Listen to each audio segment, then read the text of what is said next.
Unfiltered Brothers is on Patreon. Be sure to become a member and show your support for the podcast. Your support will help us invest in our business to help the podcast grow and expand our brand. There are 3 tiers you can choose from. Get early access to the audio and video a day before the episodes are available on streaming services and YouTube. Be the first to know about special announcements and get access to exclusive episodes or content.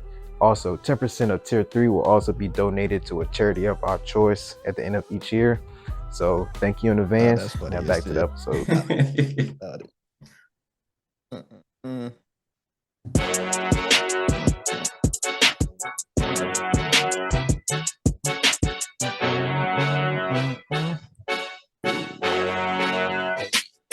Shout out to on the singer for the beat, AJ Watkins. Shout out to Bosie. Get some applause, man.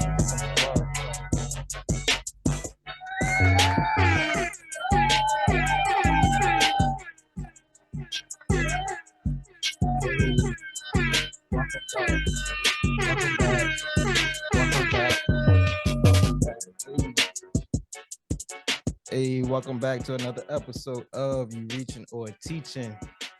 I am one of your hosts, Derek, and with me I have my co-host, Aaron. Hope everyone is having a blessed day or a blessed night, whichever time that you listen to this. And while you're at it, if you're watching this, go ahead, hit the like button on the video and subscribe to the channel. If you listen to this, go ahead, leave us a rate and review on whatever streaming platform that you listen to this on. Aaron, how you feeling, my boy? How the New Year's been treating you? Man, I was sick. Damn. Like, I was sick. Well, that's the perfect time I should have played this shit. Man, I was sick at freaking literally New Year's Eve till about 3 days ago. I was like sick. So still got a little bit of a cough left, but other than that, I'm good. It just was like, I'm not a big New Year's person anyway, but it was just like, damn, really? Damn, I feel that. Was it something that was going around, or just a cold because of the weather and shit? Oh, just a regular head cold. That's just what it was. Gotcha. That's what's up, man.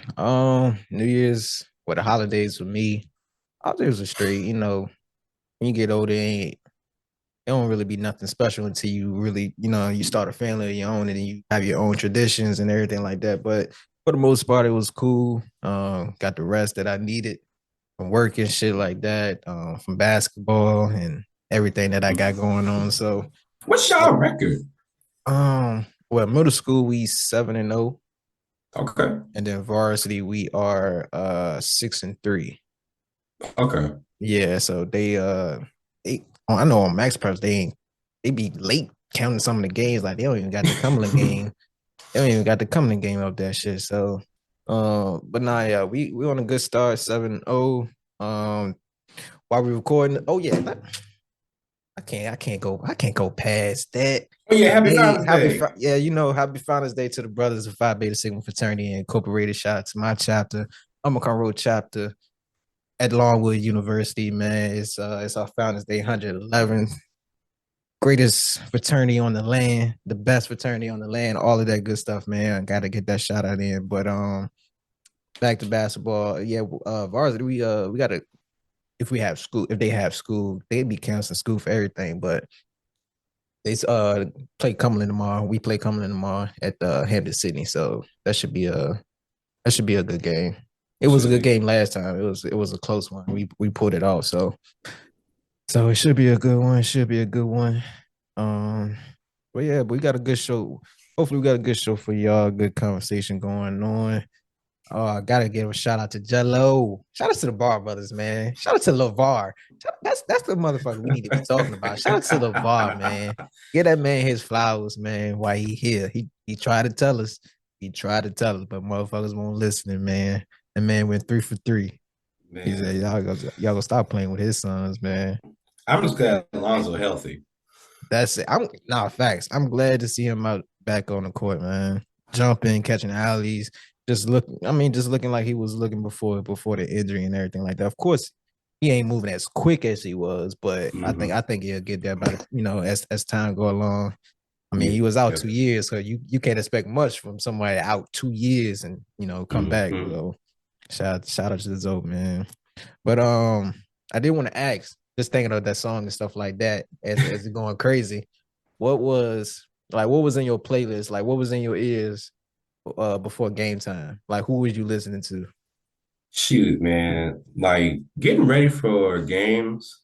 I wouldn't listen to music that much. I would stretch, I would pray, and I would like laugh with my best friend Lawrence, who was the team's manager, just because always put me in a good mood. But when I would listen to music, I would listen to which we'll call it. I would listen to Lil Uzi a little bit, stuff to like keep you hyped up. But when I was stretching, like more so than when I was like getting moving when I was getting up and moving when I was stretching, I was listening to Chris Brown, but like his upbeat music, No, I get you. like not really like up to you. Like I'll be listening to like turn up the music, just because it's like that's just my natural like energy is like that type of vibe. No, facts.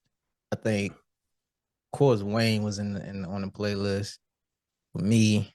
I think at that time was like 2012, 2013. So Meek, Meek Mill, definitely.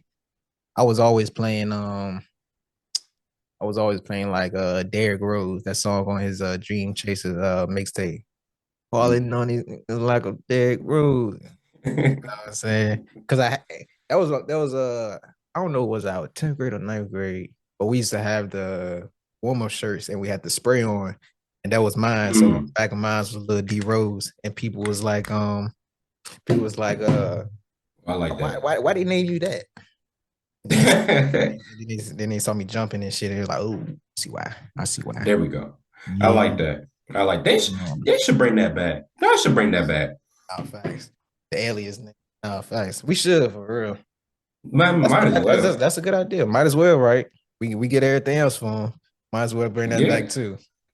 I mean, plus, it's like you said with Jello and Half Niggas, Lord, that song. But it's the 2000s. My Swerve on that nigga. Whoa. I noticed that the early 2000s are getting more like attention and like love again. So I think that this might well be a good time to like bring back something old school like that. No, that's a fact. That's a fact. Um, but yeah. So let's go ahead and get into some of the topics that we got going on. I want to start off with college hoops.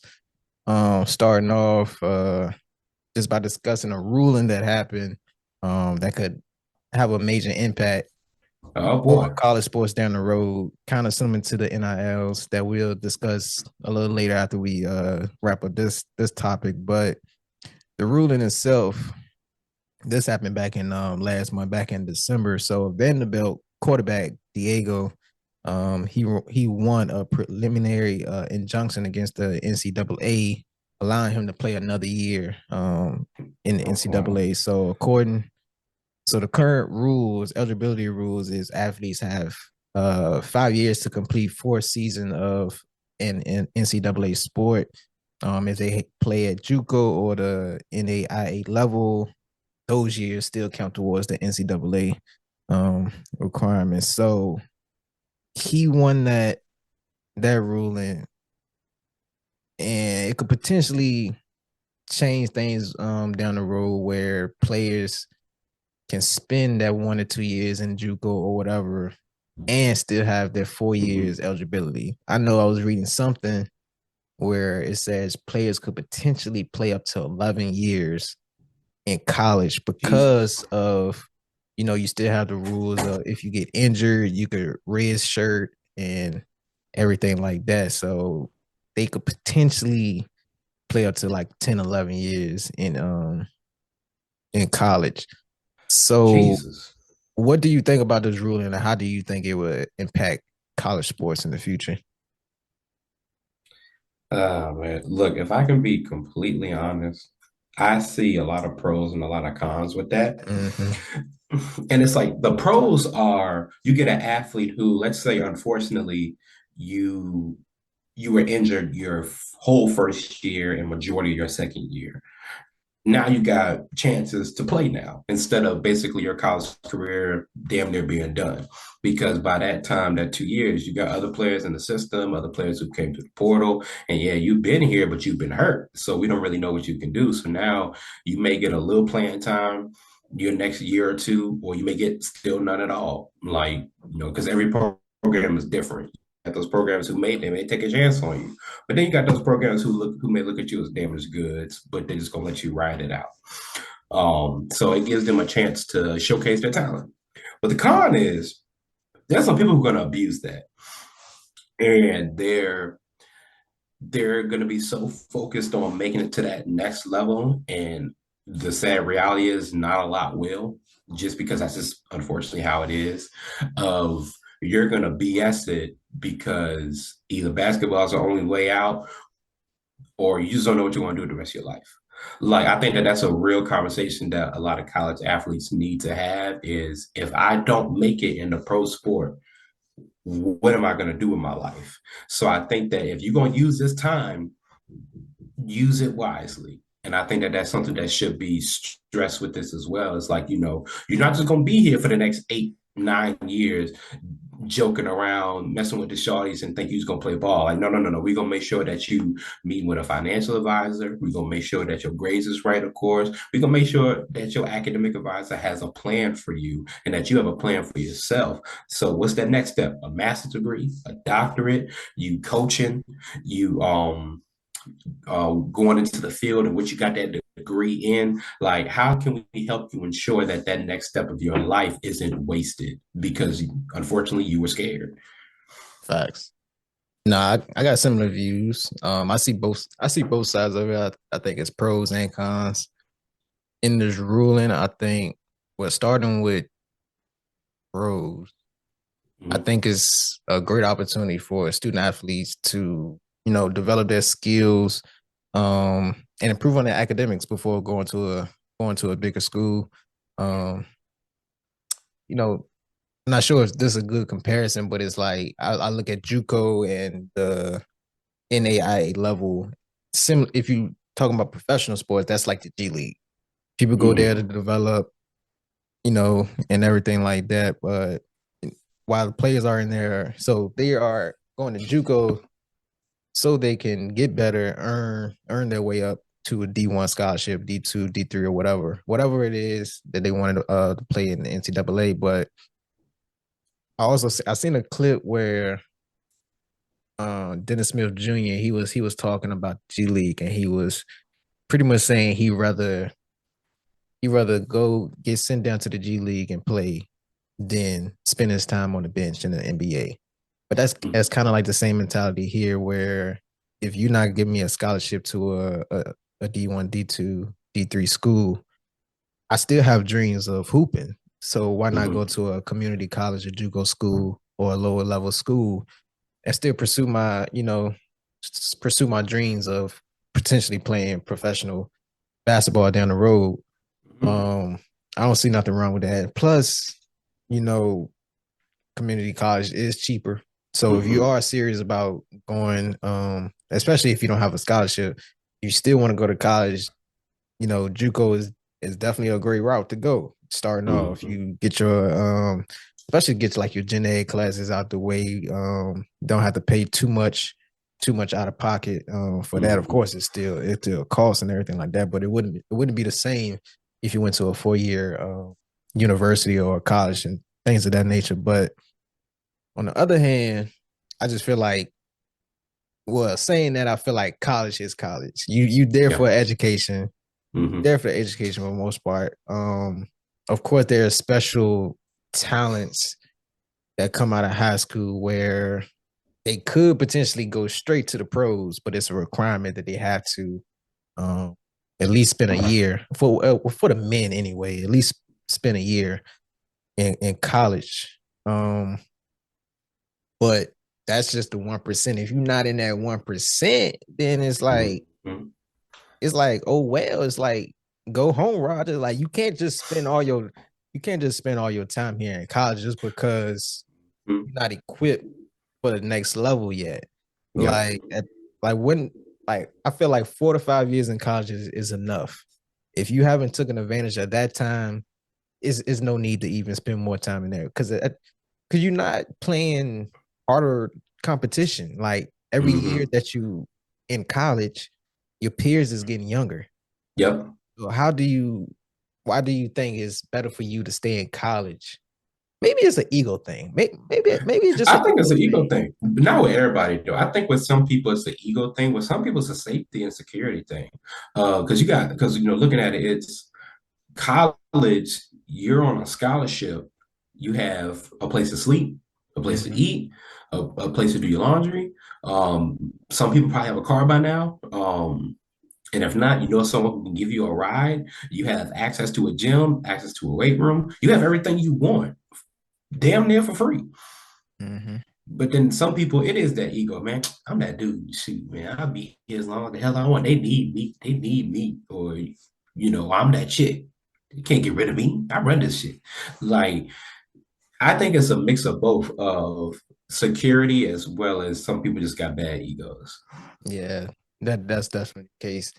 My thing is like if you wasn't good enough to receive a scholarship at the beginning, like I mean that's on you. Like Mm-hmm. unfortunately you didn't have the skills and whatnot for that's for you to receive a D1 scholarship, but you have the chance.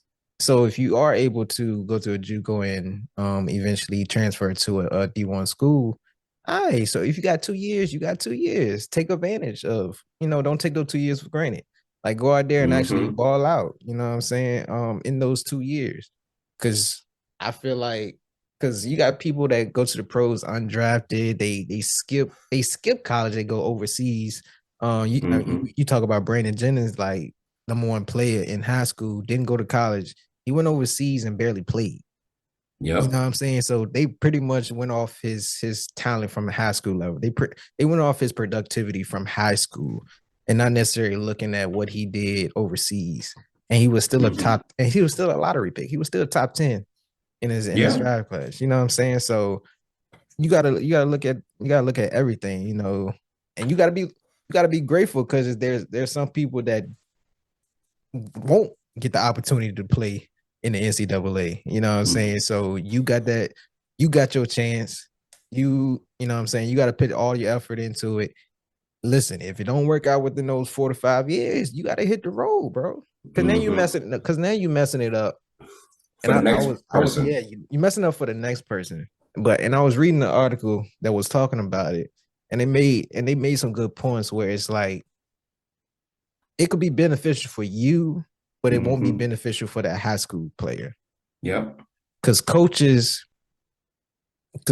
do look for they trying to win. At the end of the day, everyone's trying to win. Mm-hmm.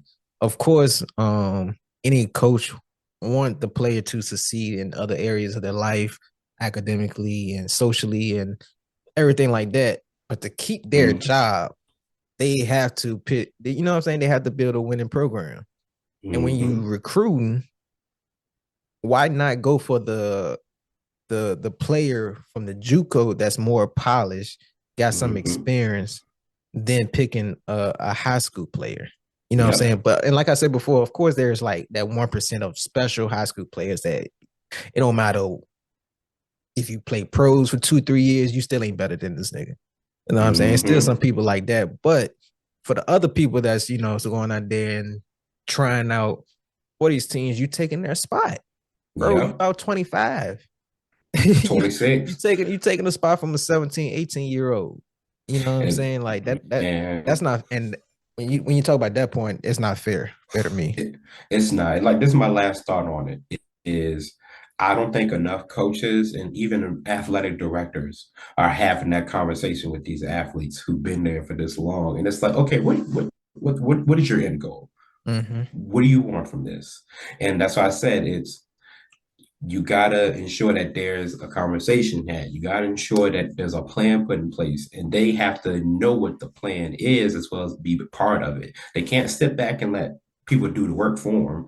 But it's like if I'm an athletic director at a university and I have a dude or I have a young lady who's been here for 8 years, and in this 8 years, you you got your undergrad and you working on your master's. I'm like, okay, so what's next? You be done next year. You get your master's degree. I hate to tell you, you got to go out in the real world, sweetheart. Like, what you want to do? Because, like, if you want to be an interim coach here, if you're passionate about that, cool. We could figure that out. But it's like you can't you can't avoid it. You Mhm. have to talk about it.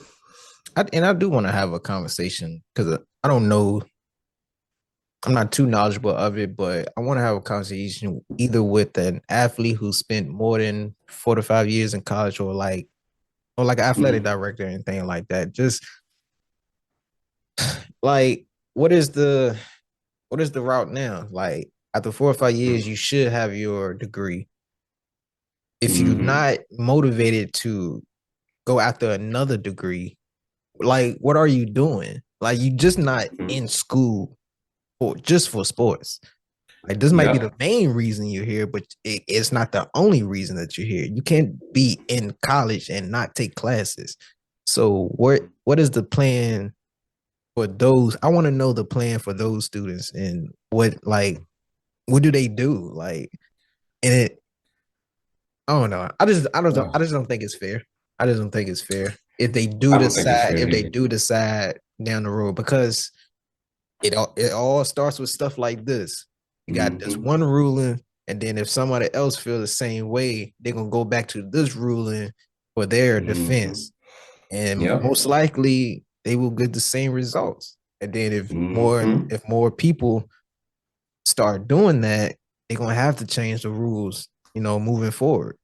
Hmm. Um, I don't like it. Rules always gonna If you change, add an extra bro. 1 to 2 years, then cool. But being in college for like fucking 8 years, like that, like the player from it was football, but it's Miami. Like I think they say he was I know. like 28, 29 I year thought years. I thought they said he was 31. He might be. Ain't no telling, bro. He might be.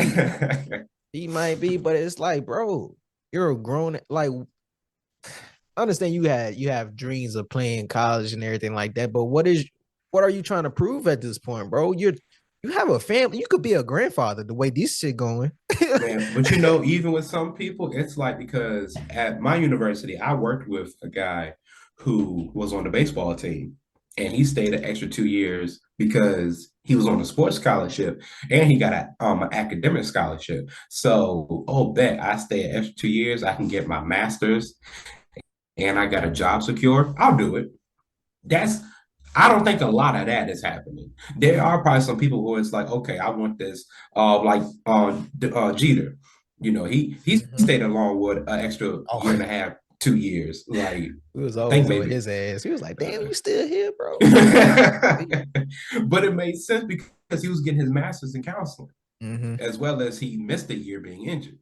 Yeah, and like I said, like stuff like that is acceptable if you are pursuing extra degrees and everything like that.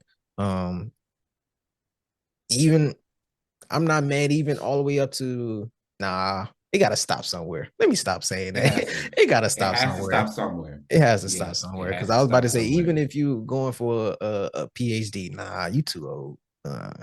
Granted, some people, it's some smart younger people out there that be like 24 going for their PhDs Hmm. and stuff like that. But Oh yeah, it has to stop somewhere. Like it got to be a cap.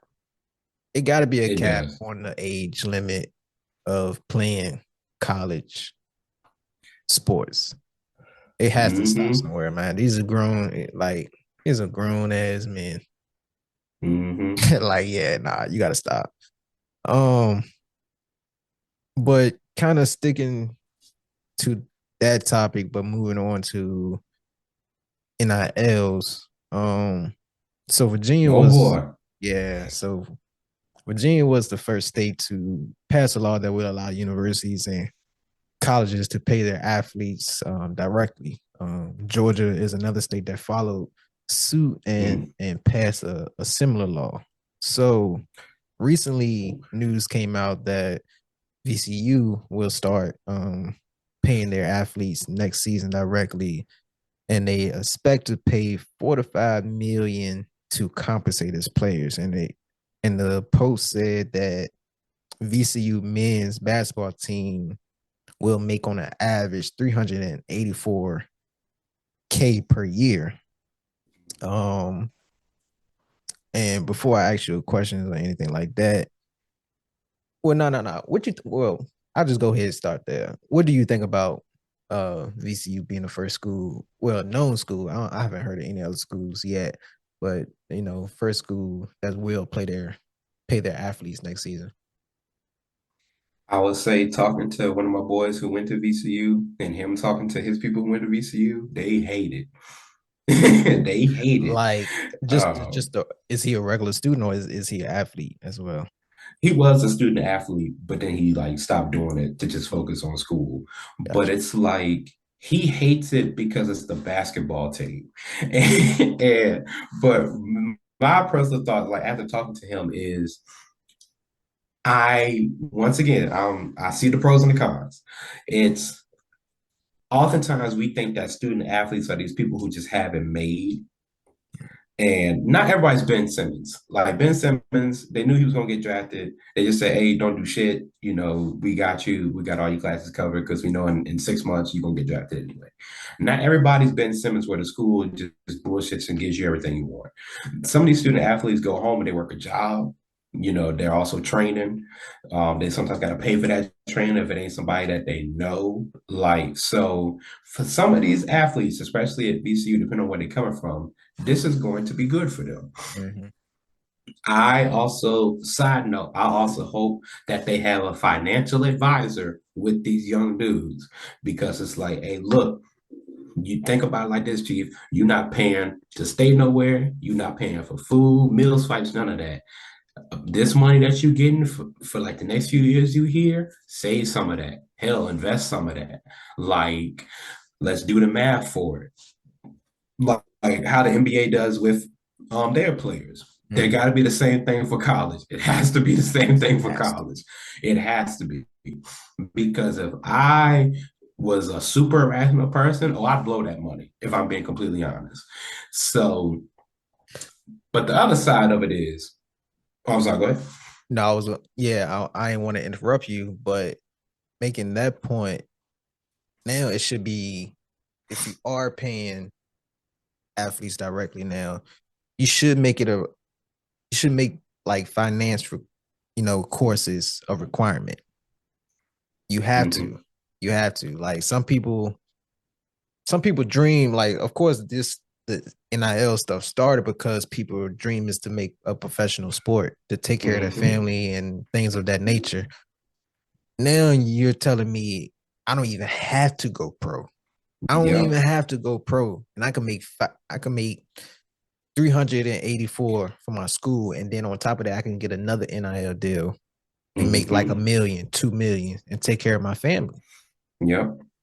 These people, and you talking about Richmond, I don't know all the stats and stuff like that, but it's a lot of inner city kids that come out of Richmond that play sports and everything like that. So they don't necessarily have the education to handle their finances properly. So you gotta have something in place for these kids to learn how to manage their money. If you're giving them that much money, not understand. I know it could potentially lead there, but it's not a job yet. Like they haven't even stepped on campus yet, and you telling me, oh, I'm getting paid 384 a year just for being on the team, just for being on the team. I don't gotta play. I don't even gotta play, just for being on the team. Nah, you gotta have something in place for these kids to learn and know how to manage their money. All right, my fault. You go ahead. No, you good. And it's like to piggyback off of that, that's where it's like I see a lot of cons is between personal choice as well as incentivization.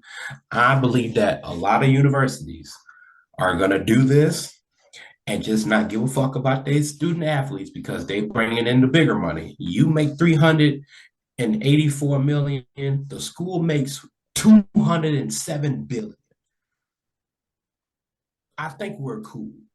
We're cool with giving you that money. Plus the money we gonna make from ticket sales, the money we gonna make for the game itself. because we gonna the money we gonna make for being on TV, like the donations we gonna get in, for people to come and see the games. Because we know the athletic department get the most donations. We know the athletic department gets the most donations, and it's just like this is part of me being in the university is, and I hate to say it, I don't think some of these people deserve that money. Like, put that money towards the school. Like, put that money towards scholarships. It's like some people ain't gonna like it. Like, I'm sorry, like, dude who or Shawty who's the best player on the team, but is an average student, gets a full ride and they get paid, but young person down the hallway who busting their ass to maintain a 3.0 in like a very hard program on campus, they don't get help at all. They just get a congratulations when they graduate. Come on now. Yeah. Like, it's come on now. It's like I'm an absolutist. And we gonna benefit one person, we gotta benefit everybody. And like that's just how I work. And I know like these things are easier said than done. But if we can afford to pay 12 men on a roster, $384, like what's the math on that? Like, I got you. Okay. 384. I'll wait for the quick math. Also, shout out to our listeners. Yep. Happy New Year's to y'all. I know we said at the top of the show, I wanted to say it again. Happy New Year to everybody. Happy New Year. So that would be 4,608,000. So we invest in that $4 million, $4,800,000 into 12 people. Where's the rest of the money going for the school? Like we got bigger conversations to have. And sadly, I don't think those conversations will be had. I think they're gonna be like, students, sorry, but they bring in money. Y'all don't. Sorry. Like, yes, y'all are academically good. A lot of y'all here are average students anyway. Some of y'all here are excelling, wonderful, fantastic, cool. They make us look good. They give us money. They give people entertainment. What do y'all do? I'm the head of my fraternity. That's nice. What do y'all do? I'm a straight A student. That's nice. What do you do? Nigga, I'm from here. I went to school here. I volunteer in the community. Like I have 3 jobs. It's like if he you can dunk. If you impact the community around the university or college, it don't matter. But if you impact in the university itself, oh yeah, we got you. We got you. That's how it is. Oh yeah, so I think that a lot of universities gonna have that issue, but a lot of them ain't gonna give a damn. Not so I can see that. But it's also, like I said, even though those are the cons, I do see the pros of there's gonna be a few players who gonna look at that money and invest it, save it, give it to their family. They're gonna do honorable and smart things with it. Not everybody's gonna be a dumbass and blow it, but not everybody's gonna be smart and save it. For sure. And I do want to expound on that, but I do want to play a clip right quick. So sticking to college basketball, you had sent me this post. So former Miami men's basketball head coach, Jim, he had retired. Well, not retired, resigned from the team because of NIL. So I'll play a clip and hopefully you can hear it.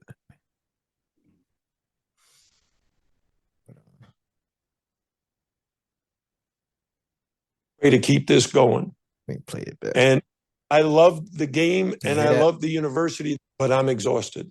Cool. I've tried every which way to keep this going.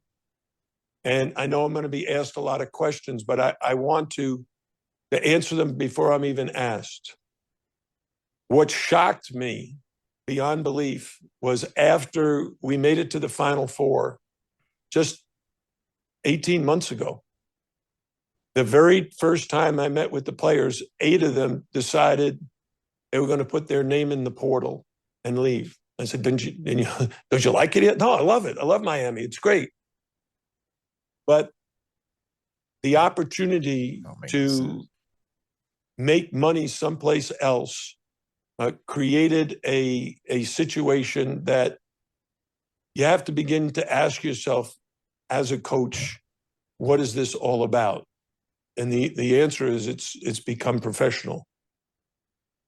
Yeah, that's crazy. So yeah, that was from the former coach who resigned because of the NIL. But it's crazy because I just seen before I got here when I got off of work, the quarterback from Georgia, he's entering the transfer portal and everything too. So I'm like, bro, like, Yep. what is the point? Georgia is a top school. Where are you gonna go? Like, it's whatever. But Clemson. so we talked about NILs before, and I don't necessarily want to like have the same conversation, but listening to that clip, you know, because when we talk about NILs, we mostly talk about it from the player's POV and not necessarily the coach. So do these coaches have a right to feel this way about NILs, or do you think they're just mad that they don't have the leverage anymore? I think it's a little bit of both. But if I was going to lean it one way, I'm going to say that coaches have the leverage, but not for a bad reason. Because when you're a coach at a university, you're not just building a team, you're building a culture. And when you're building that culture, if your culture is a revolving door of people, it's hard to establish something. So a lot of these coaches are looking at this as not a good thing because it's like, okay, I can't have like UConn. I can't have my guys who have been together my core guys who've been together for the past 2-3 years with a few new additional pieces and work with that. I can't have that anymore. So you mean to tell me every year out of 12 to 15 players, I'm probably going to have 2 to 3 who are the same, maybe 5? That's so. And so it's as a coach, you would have issues with that. Because it's, some people would try to argue, oh, well, then you're not a good coach. That's not necessarily true. Like, you can't develop a player a lot in a year. It's hard, especially like if you are getting them from being transferred. You were like Amani Bates, different from him at Memphis than going to that other college before he got drafted. Different program, different competition, different training schedules, different personalities mixed. It's so much changing. It's like I see this like moving every year. If you move from Richmond to Petersburg to Farmville to Charlotte, North Carolina, to Memphis, Tennessee, to Brooklyn, New York, to San Andreas, not San Andreas, that's fuck video game, to San Francisco, California, to Phoenix, Arizona, you don't have a lot of time to get established. It's like then in that while you moving, oh, you had a kid, you got married, you got divorced, you had to get a new car, you had to get new insurance, you had to get surgery. It's nothing can get established like that. So that's why a lot of these coaches have fair gripes with it. Now, yeah, probably some are mad because they can't, they ain't gonna have as much money, or they have an ego themselves. But I think the vast majority of coaches have fair reasons to not be crazy about it. Facts. Same thoughts. I think it could be a little bit of both. But like you said, I think the ones that do is just mad because they don't have the leverage anymore. I think that's the minority. Like I don't think it's of course those coaches is out there, but I don't think it's the majority of those coaches. And it's like, I hate to interrupt you, but it's like that's a Nick Saban. Like Nick Saban was more than likely mad because he can't. Damn, I'm Nick Saban. That don't work no more. But other coaches, it ain't about my name. No, I was gonna say we seen that. Like he might not say it out of his mouth, but we seen what Deion was doing in college football and how he was running his program and how players just started gravitating towards wherever. It could be Jackson State, it could be Colorado, wherever he went, they wanted to go there. But they also knew that they gonna be compensated as well. If, you know what I'm saying, they're eligible for those types of incentives and everything like that. But he was taking the biggest players out of high school. They didn't want to go to Alabama no more. It's a new day, it's a new day and age, you know what I'm saying? It's like different, it's different now. So I think, like you're saying, Nick Saban, he's seen that. He knew he couldn't be like, hey, listen, we Alabama, we the best program, this and that. Nah, it don't work like that. Show me the money. You got Shador out here. Hey, show your throw your rollers in the sky. $20,000 Rolex on. Get your hands high. You know what I'm saying? Shout out to Mace. You know what I'm saying? You know what I'm saying? Like you can't use that no more. You gotta find a different way to recruit these players now. And that's why it's like for those coaches with culture as their background, it's like, look, we are not going to guarantee you a lot of money. We're going to guarantee we're going to develop you as a person. We're going to develop you as a player. We're going to have your back. We're going to ensure that your schooling is right. Those coaches are pissed because it's like, great. Every year my team going to be different. And it's like, how you expect me to win like that? So now the next 5 years, majority of my team are new players, different egos, different personalities, different play styles. And I got to coach that. And we have 5 years of losing season. Guess who's in trouble? Me. I'm gone. I can't afford to feed my family. I can't put a roof on my head because now I look like a coach that can't coach. In fact, that's a good point that I really didn't. I thought about it indirectly, but I really didn't think about it. Where how you got these players moving in and out. How can you really build a successful program? How can you really build a culture when you have different players coming in and out of your university on your team every single year? And that's why I was low key. Even though we sucked this year, shout out to the Patriots still, but even though we sucked this year, it's like, bro, how can you? When Bill left, we sucked ass. We was like 4 and something. I think we probably won one less game than the last year that Bill coached. And we fire our coach.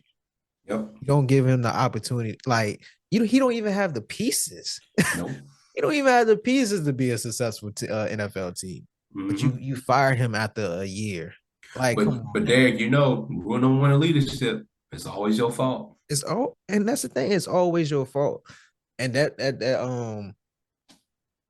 comes back to like my point, especially when I do want to play that other clip. I think I don't know if I sent it to you or you sent it to me. Hold on, let me find it. I think you sent it to me.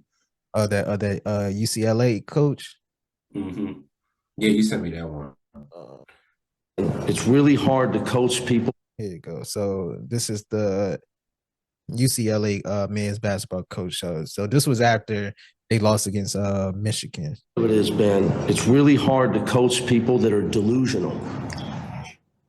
The hungry dog gets the bone.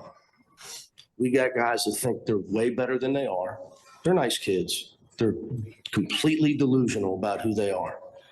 And the team that's mind is on the right stuff and hungry to get a win in conference play is the team that's probably going to win. So it is, Ben. So that he hit it right on the nail. He did. For me personally, when I was listening to that, because of course, as coaches or whatever leadership position that you're in, and you're leading other people, you should be the one that they look to first. But they should look at what you're doing, not necessarily after a while. Of course, you need to look at the results. All right, let me say that. Yep. But especially in the first year or so, like you have to look at what the coaches is doing to improve that specific program. And then you have some players. So at the high school level and below, you have most coaches that don't even deal with NILs. So they don't even got to worry about that. Nope. So they don't even got to worry about money. But you still deal with players that feel entitled to some shit. And we're not even giving them money. Like they don't understand that. You got a lot of players out here that just feel entitled to things that they haven't earned. Like, and then you got like you know, players don't come. Like we had the gym open all summer. It was never packed. Let me throw that out there. It was never packed. So you can't be mad as a parent that your kid don't get the playing time that you think that they deserve, and you didn't. They don't drive, so you should have been the ones dropping them off anyway. But they don't hold themselves accountable. And then, like I say, you have these parents that champion their certain behavior that the kids show, and it's not good. It's not good for the program, for what we're trying to accomplish as coaches, and that all falls back on us. And that's why we have I ain't gonna spill too much, but we have our talks in the locker room. Like what happens in the locker room, what the talks that we have in the locker room stays in the locker room. But they know, they know, like, they have to put more effort into whatever that they trying to accomplish. If you can't, it's no reason that these kids is at a big ass age and they can't do a left hand layup. Yep. Like, who fault is that? You gonna blame that on the coach?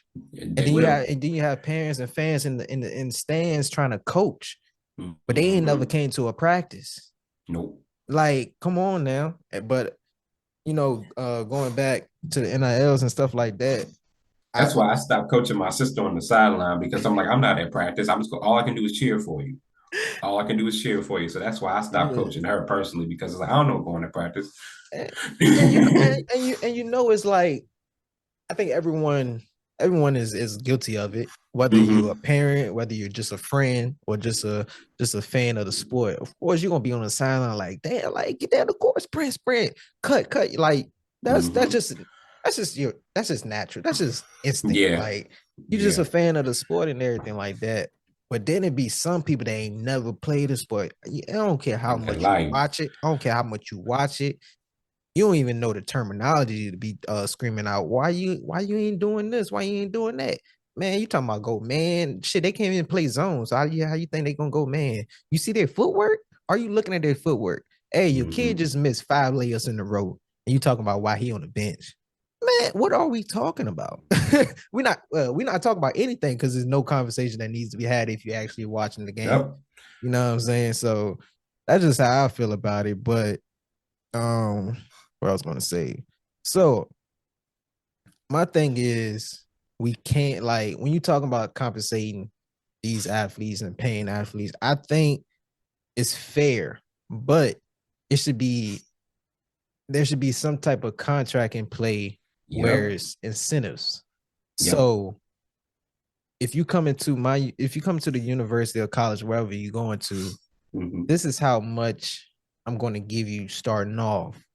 But there's going to be incentives in place where you can earn more. And we can view that at the end of the year after we review your performance on the year. No one like how a contract should be. Yeah, like how a contract should be, even at the NBA level, where it's like players be good for 1 year. Jordan Poole, Andrew Wiggins. Players be good for 1 year. After they get their money, nigga, where you went to? You done disappeared, or we haven't seen that all-star Wiggins yet. Nope. We haven't seen, like, and I be champion for Wiggins. Like, I was a fan of him coming out of high school. And, Maple Jordan, bro.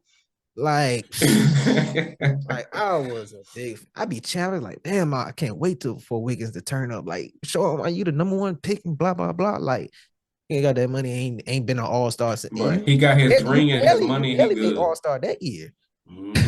Like, but that's my problem. So it's like, you should have to earn whatever that the money that you think you should get. Like, you shouldn't be coming right in and get it. That's why, me personally, I would change the verbiage. It's not an incentive, it's a responsibility. It's like, no, if you're gonna be here, you're gonna work. Point blank, period. You get the money you earn. You don't work, you don't earn all the money. Like, I shouldn't have to put things in place for you to want to do the thing that you want to do. Exactly. That's my point. It's like, where's your heart? Where's the heart? Like, where's the self-motivation? Where's the actual love for the game? Where's the passion? Like, money shouldn't be the motivator for you to play better. Because if you're chasing the money, you're going to always be chasing it. You're Yep. never going to be satisfied with Nope. what you got because it's about the money. And you always It- want more. and But you if you know, focus on the game and you focus on your individual game and your skill set, getting better, all of that will come with it because of the hard work that you put into the Mhm. sport. But people just looking, people want to quit. I don't know what it is with this but generation. you know, that's the difference between Shaq and Kobe.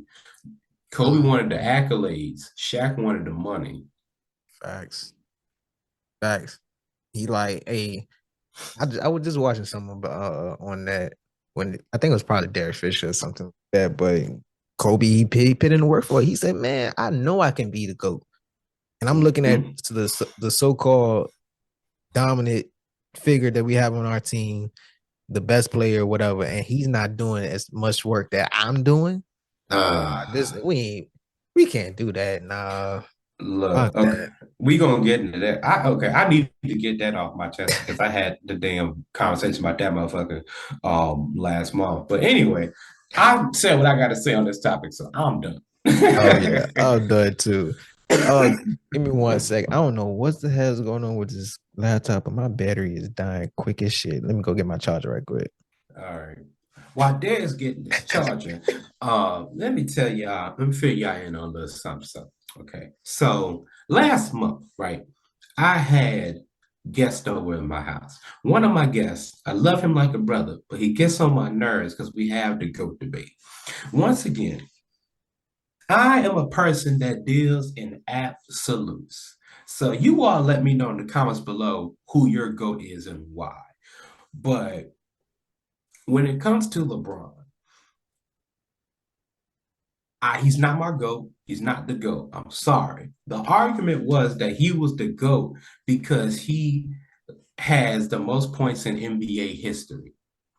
And then I asked myself, okay, so by your standard, he's the GOAT because he has the most points in NBA history. I said, okay, so is John Stockton the greatest point guard in NBA history? No, that's Magic Johnson. Okay, well, how come Stockton isn't? Because he still leads the league in history for assists and steals.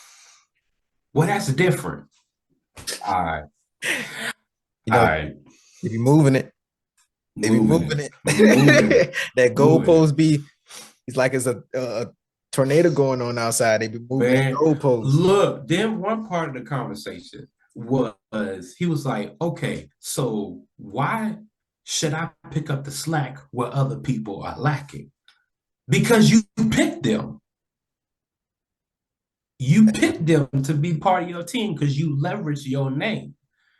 So now the people you picked ain't working. I said, think about it like this. If we got to move something heavy and I know you got a bad back, why would I ask you for help?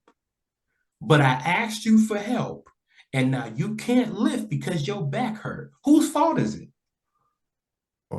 It's mine. It's your fault. I knew what you could do, but yet I like you because you my boy better than dude who I know can help me move this. It's funny you said that because it's sometimes Rashad McCants.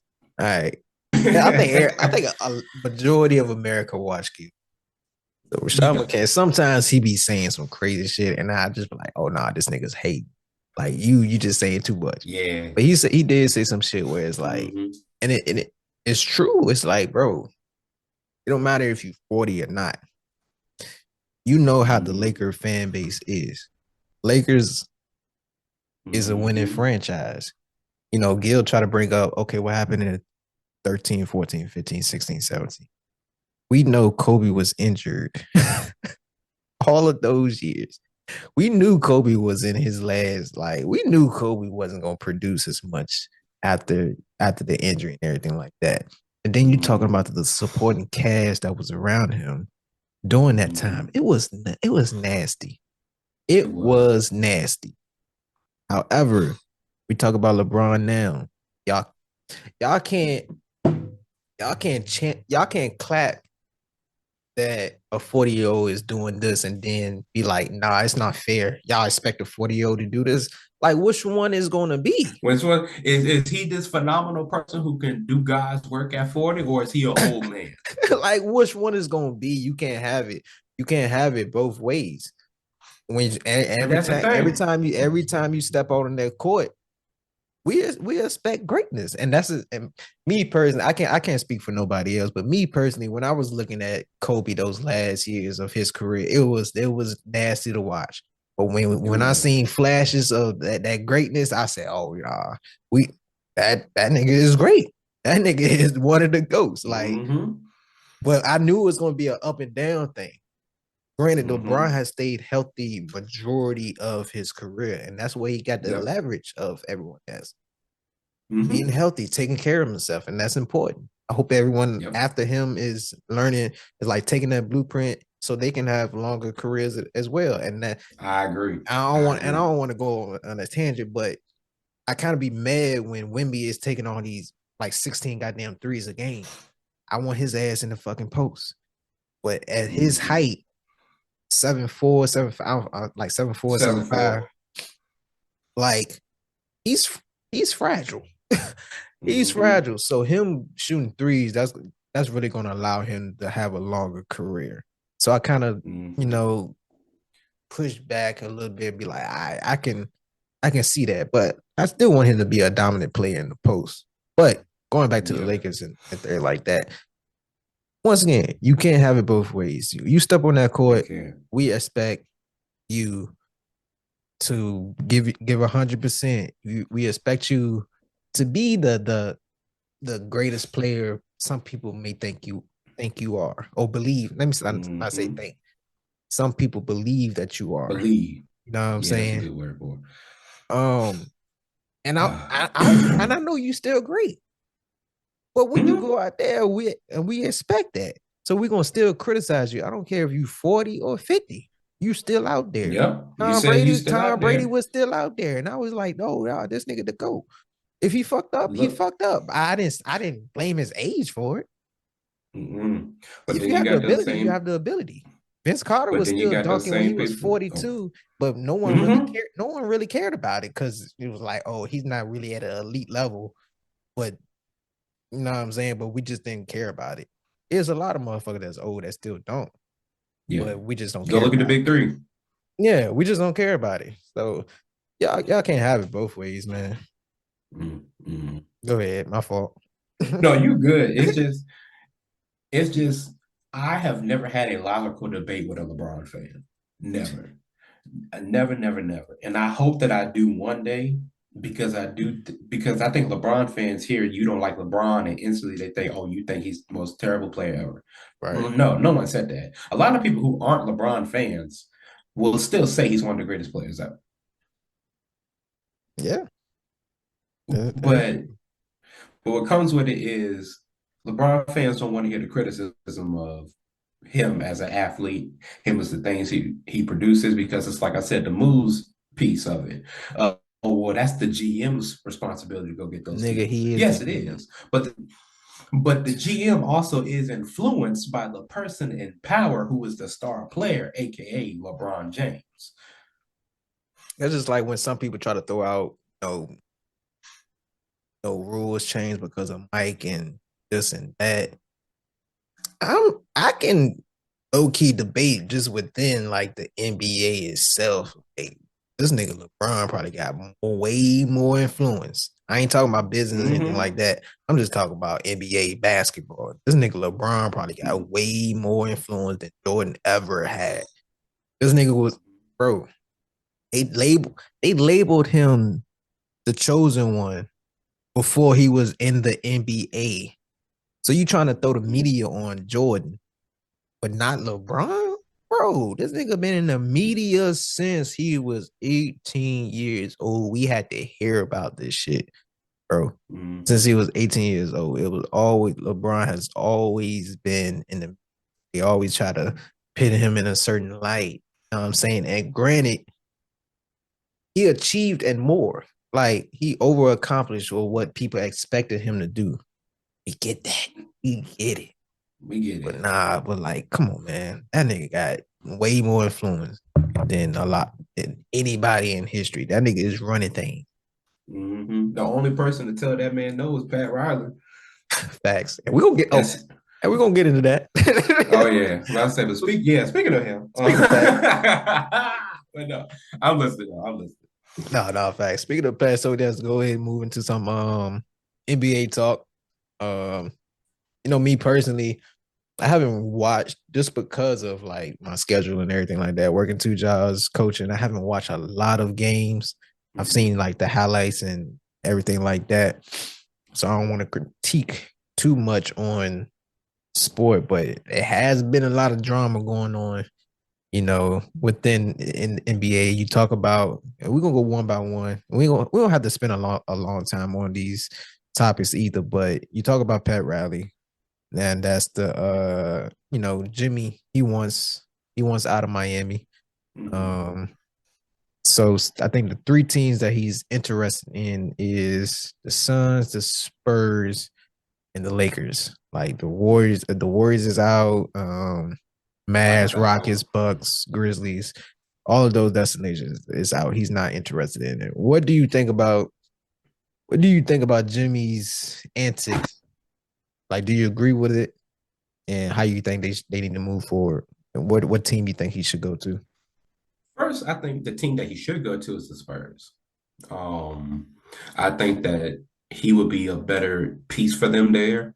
Greg Popovich is the go-to coaches, in my opinion. But I do think that that would be a system playing alongside Chris Paul and someone like Wemby. I think that he would have more fun there, and I think that he could play more meaningful basketball, and they can mess around and be the AC. Listen, a good AC. The prediction, like that's one prediction that we made earlier that I feel like is going to stick. Like Spurs are, even though they're like juggling around the like 9th, 10th seed or whatever, they're decent. Like they're decent. Like it remains true that whatever team Chris Paul go to, he changed that bitch around. Like we can't deny that. And like they're playing, I'm not saying great basketball, but they playing some good basketball over there. So whatever, because I don't know if Pop is back yet or not. I don't think he's back. I don't think he's back on the sideline yet. Praise up for Pop. Hope you get better. You know what I'm saying? But whatever Chris Paul is telling Wemby and telling, preaching to the team, it's working.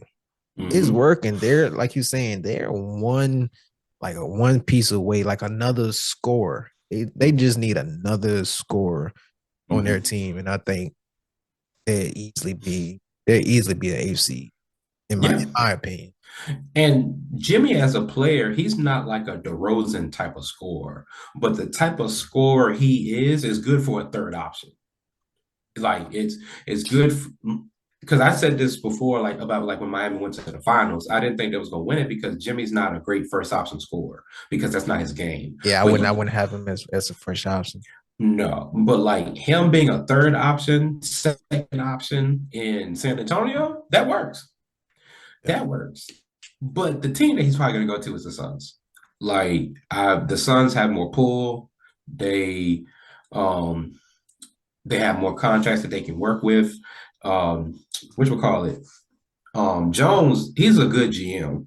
Like he really is a very good GM. What is his name? James Jones? James Jones. He's a good GM. So he's gonna make that happen some sort of way. I believe that they're gonna have to bring a third team into it. That could definitely work because of the relationship that because he was on Miami doing that run. So him and Pat got some type. I don't know their relationship, of course, but they got some type of relationship where they could potentially put something together. You know, they don't have a bad one. Yeah, they don't have a bad one. We know that. Yes. So it's probably gonna be a 3-team trade. He's gonna end up on the Phoenix Suns. And personally, I don't think it's gonna work. I don't think it's gonna work because the Suns don't have a lot of good depth.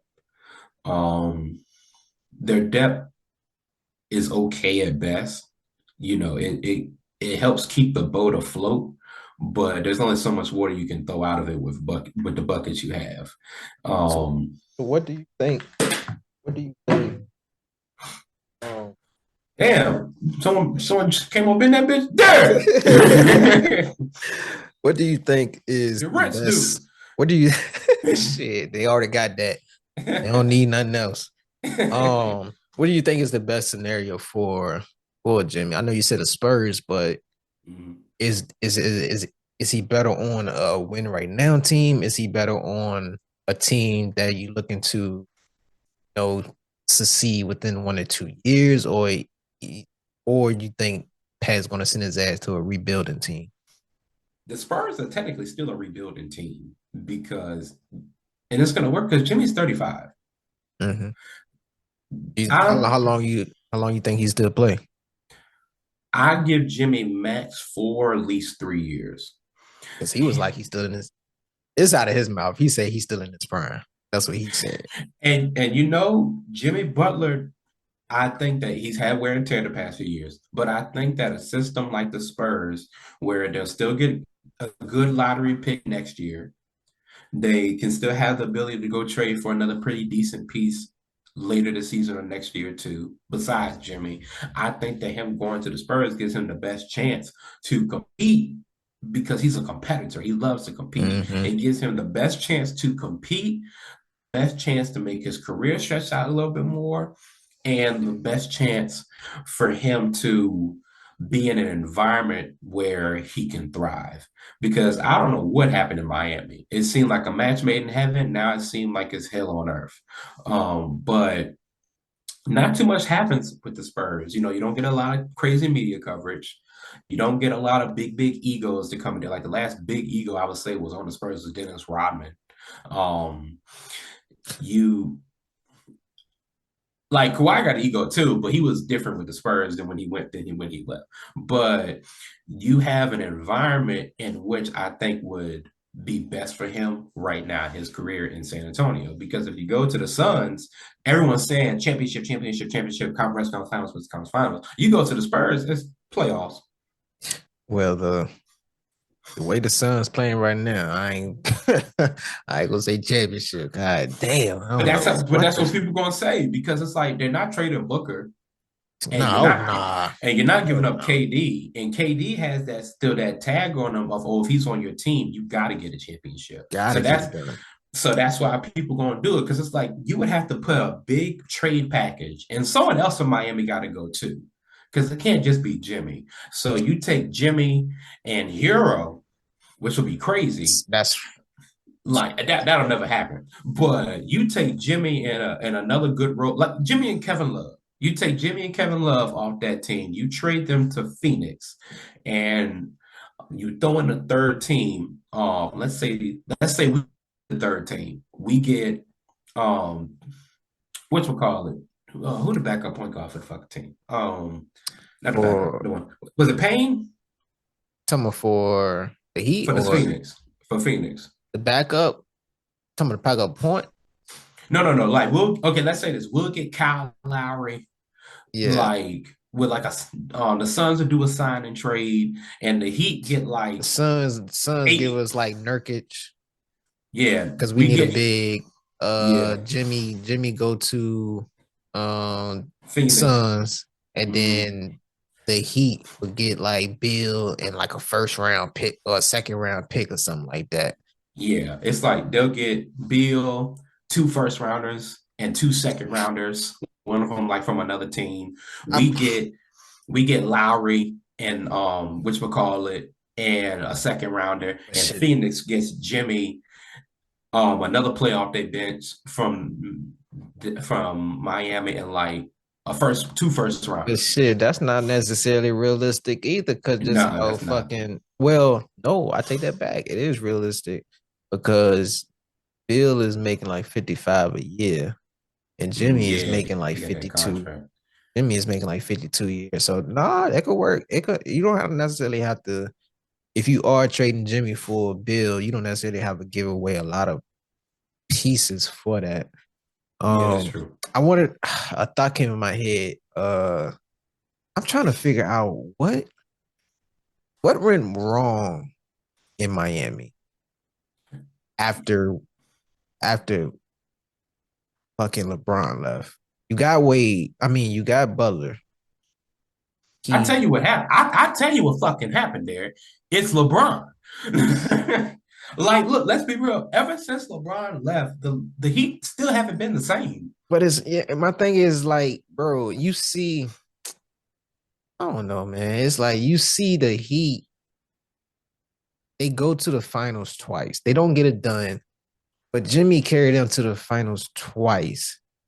And if he could do that with the team that he had for those 2 years, and it's Miami, you know what I'm saying? It's not like just a regular small market team. This is Miami we talking about. Mhm. Did Pat just drop the ball at getting free agents and making trades, or people didn't want to come to Miami? Like, what is the real issue that you couldn't give Jimmy more help after you seen that he took you to the final fucking twice? One, and then the last time he took you from the fucking play-in. Bro, give me some help. Well, one, they were gonna go for Dame, but then Milwaukee got him. Mm-hmm. Two, I don't know. I don't know. I don't really be knowing the business and stuff like that, but I feel like it's something to that too. Because who would have thought Dame would have went to the fucking Bucks? Dame hey, wanted, I called Dame, it in 2018. Dame wanted, but Dame wanted to go to the fucking. Dame wanted to He go to wanted to go to Miami. Miami. Yeah. So what happened? Like if a star player wanted to come to Miami, what happened? Why didn't you make that happen? I would have gave Hero up. I'm telling you what it is right now. It's how Pat Riley runs it. That's crazy. Because the NBA is a players' league. It's not like the NFL where it's an owners' league. That's right. If your player is like, hell nah, there's no negotiating. Mm-hmm. Like the agent ain't gonna talk to you. No, we're not doing that. Like, or it's gonna have to be, all right, you give me this much and we give you that. And Miami is that place where it's like Pat Riley's very old school. And let's be real, we think Miami is this place like LA. It's not. Like a lot of people aren't looking at Miami how people used to look at going to the Lakers. Like if you could sign with the Lakers, you'd be like, oh shit, let's go, man. I'm a Laker. It ain't the same no more. But still, people would rather do that than Miami because of that culture in Miami. Like Miami ain't LA where you got the beaches, you got the women, Right. you got the scenery, you got Hollywood. Miami's like, we got the beach. And no, you're right, because Miami is like, that's more like we just talk about image. You know what I'm saying? Like Miami is more of the party, the that type of stuff. If you want that type of, like Jordan Poole probably go in there and thrive. Mm-hmm. You know what I'm saying? Like Jordan Poole will go to Miami and thrive. But you're right, when you talk about LA, it's more business oriented, like more. You can get into movies, you get into shows and stuff like that, different books and just different, way more connections than Miami and stuff like that. No, you right on that part. Yeah, because it's like you go to Miami with that Heat culture they got, you're not in Miami. You're in the Heat basketball organization. We better not see you out with no bitches. You better not be at practice late. You better not have this certain body weight or you are gone. Like, you want to go to the beach so badly? Don't show up for practice Monday. You want to go to the strip so badly? Don't show up to practice Friday night. You want to be out there so badly and enjoy what Miami is? Okay, cool. So don't come to film. Don't come to film. That doesn't happen in LA. There's no consequences. Mm-hmm. Would this happen with Jimmy? How long do you think Bam gonna stay there? Bam, I think is gonna stay there. Bam is probably gonna go the UD route and be there for a minute because I hate to say it like this. Who wants Bam that badly? Yeah, he's not playing up to all-star level this year, so it's like, And Bam can be a good piece on like Dallas. He could be a good piece. I argue Atlanta. Bam needs to go back to the 4. I don't like him at the 5. I think he'll thrive better if he played the 4. Shoot, put him on Philly right now. They probably would be a lot better. But Bam, he doesn't have that it factor like a Jimmy does. Like Jimmy got that personality where it's like Jimmy gonna outwork you, but Jimmy also gonna do him at the end of the day. Like in the bubble, he started his whole coffee business there, and now he expanded it. Like that's not Bam. Bam in the room playing the game, reading a book, talking to his Wilson. Um, he is comfortable where he's at, Yeah. and I don't think that he's gonna make a move unless absolutely necessary. But Jimmy, he's like not like Kyrie Irving, but he's in that space of like, hey, you gotta let Jimmy be Jimmy. You know, I'm gonna show up, I'm gonna work hard, I'm gonna bust my ass, but you gotta go let me do me at the end of the day. Yeah. And that's not who Pat Riley is. Pat Riley is you come here to work. Yeah, your off time is your off time, but your off time is bleeding into my time, and my time is not to be played with. No, facts.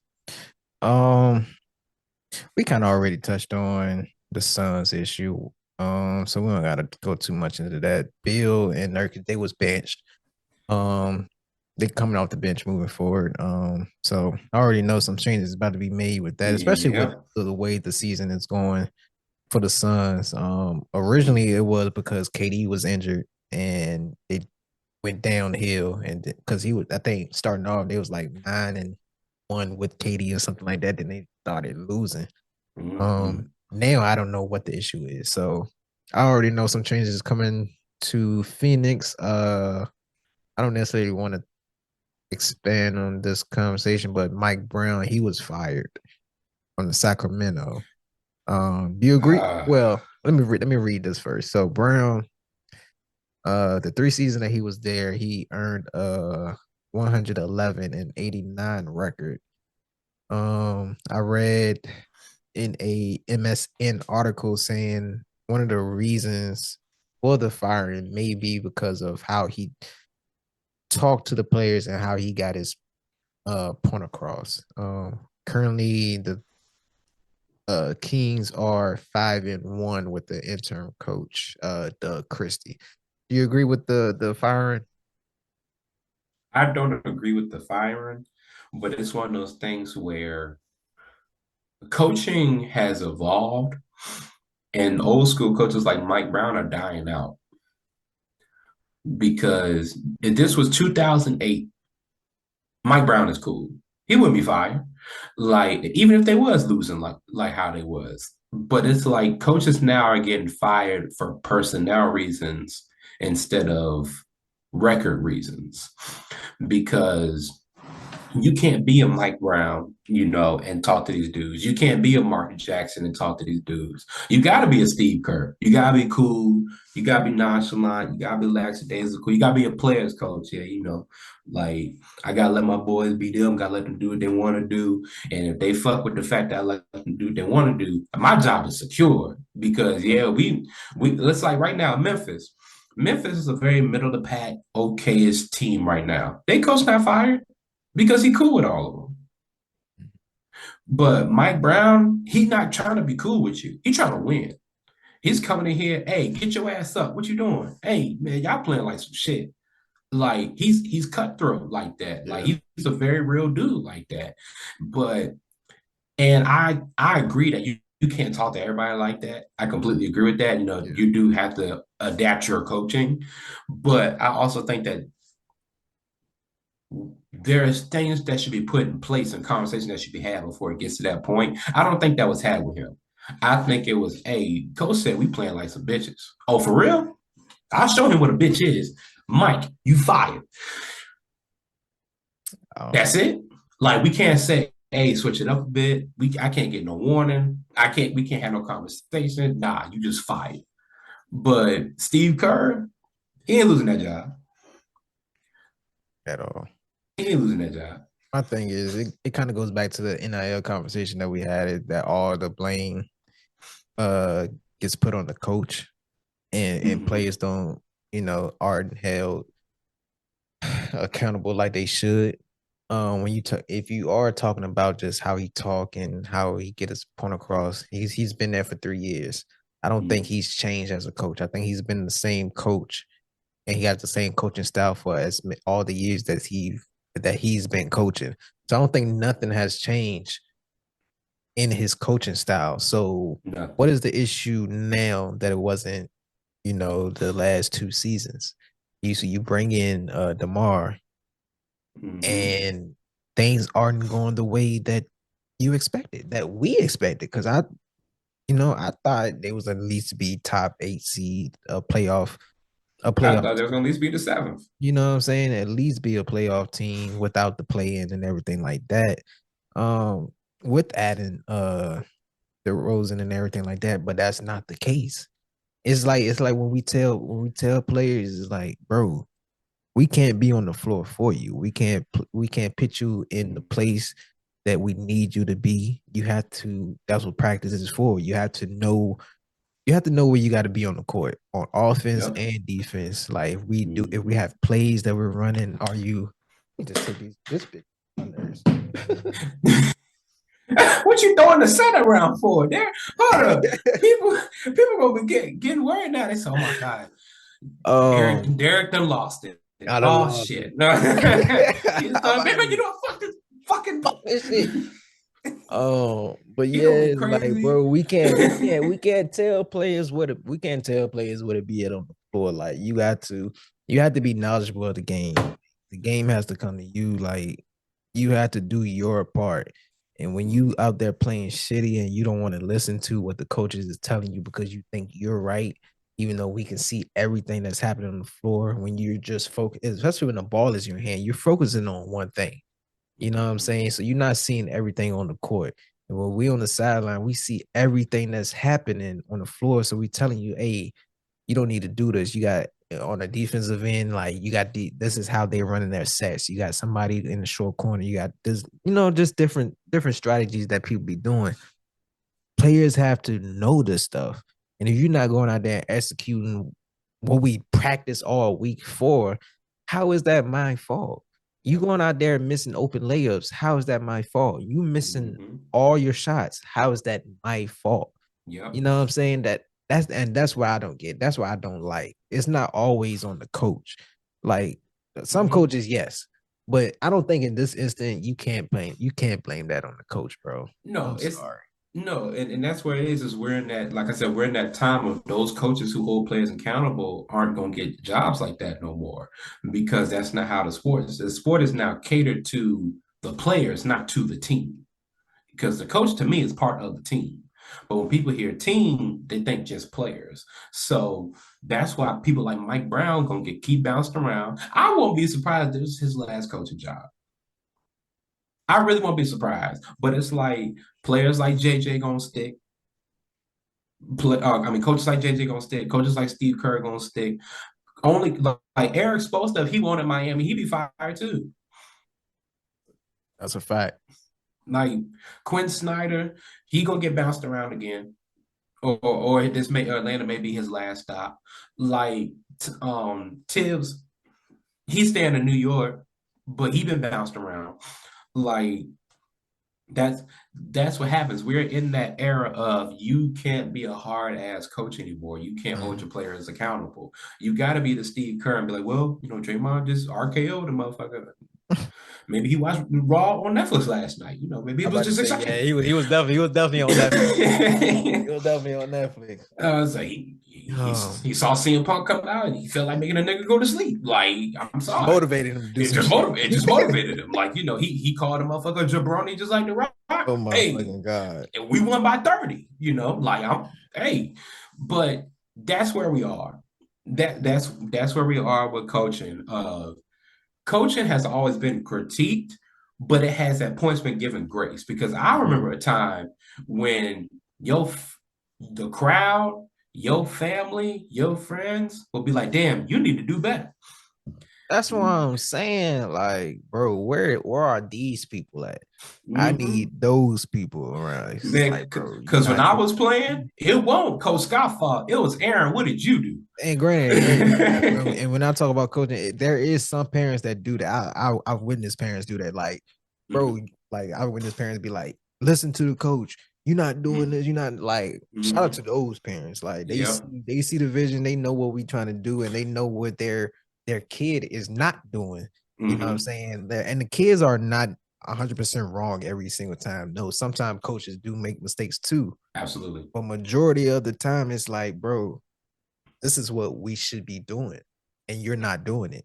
Mm-hmm. So shout out to those people too.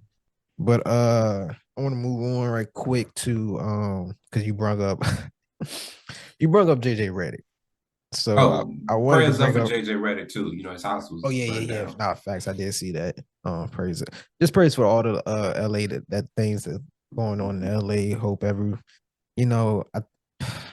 know I'm not sure of any deaths or anything like that, but I just know like a lot of people have lost their homes and things of that nature. But Mhm. so JJ Redick, he went on a rant. He went on a rant about storytelling in the media and everything like that. And I don't want to spend a lot of time on this, but it's funny. It's funny. So JJ Redick pretty much said, I don't think we, as in like media and everything like that, have done a good job of storytelling, of celebrating the game. If I'm a casual fan and you tell me every time I turn on the television that the product sucks, well, I'm not going to watch the product. And that's really what has happened over the last 10 to 15 years. I don't know why. It's funny to me. So he never mentioned any names or anything like that. But Chuck, he took offense to it. Apparently, somebody went back and told Chuck JJ is talking about him. So this is funny as hell. I just want to play a little bit of it because he ain't have to do this. He didn't have to do this. Put But your makeup on that. Said something about then. I heard JJ Redick said something about me. JJ, you better calm down because when you come for the king, you better not miss. I don't. Did he name you specifically, or did he just, JJ. was he just talking about folks on What TV? did he say? He said something about we're the reason people ain't watching this crappy product we got. I said, JJ, yeah, us, like we out there jacking up 103 tonight. JJ, I don't know Jason Monroe. I don't know who that is, but JJ, if you come for the king, you better not miss. Because I can get you, brother. Because I got your Lakers games. You can't hide them flaws they got. You just a dead man walking. They got rid of Frank Vogel, who did a good job. They got rid of Darvin Ham, who did a good job.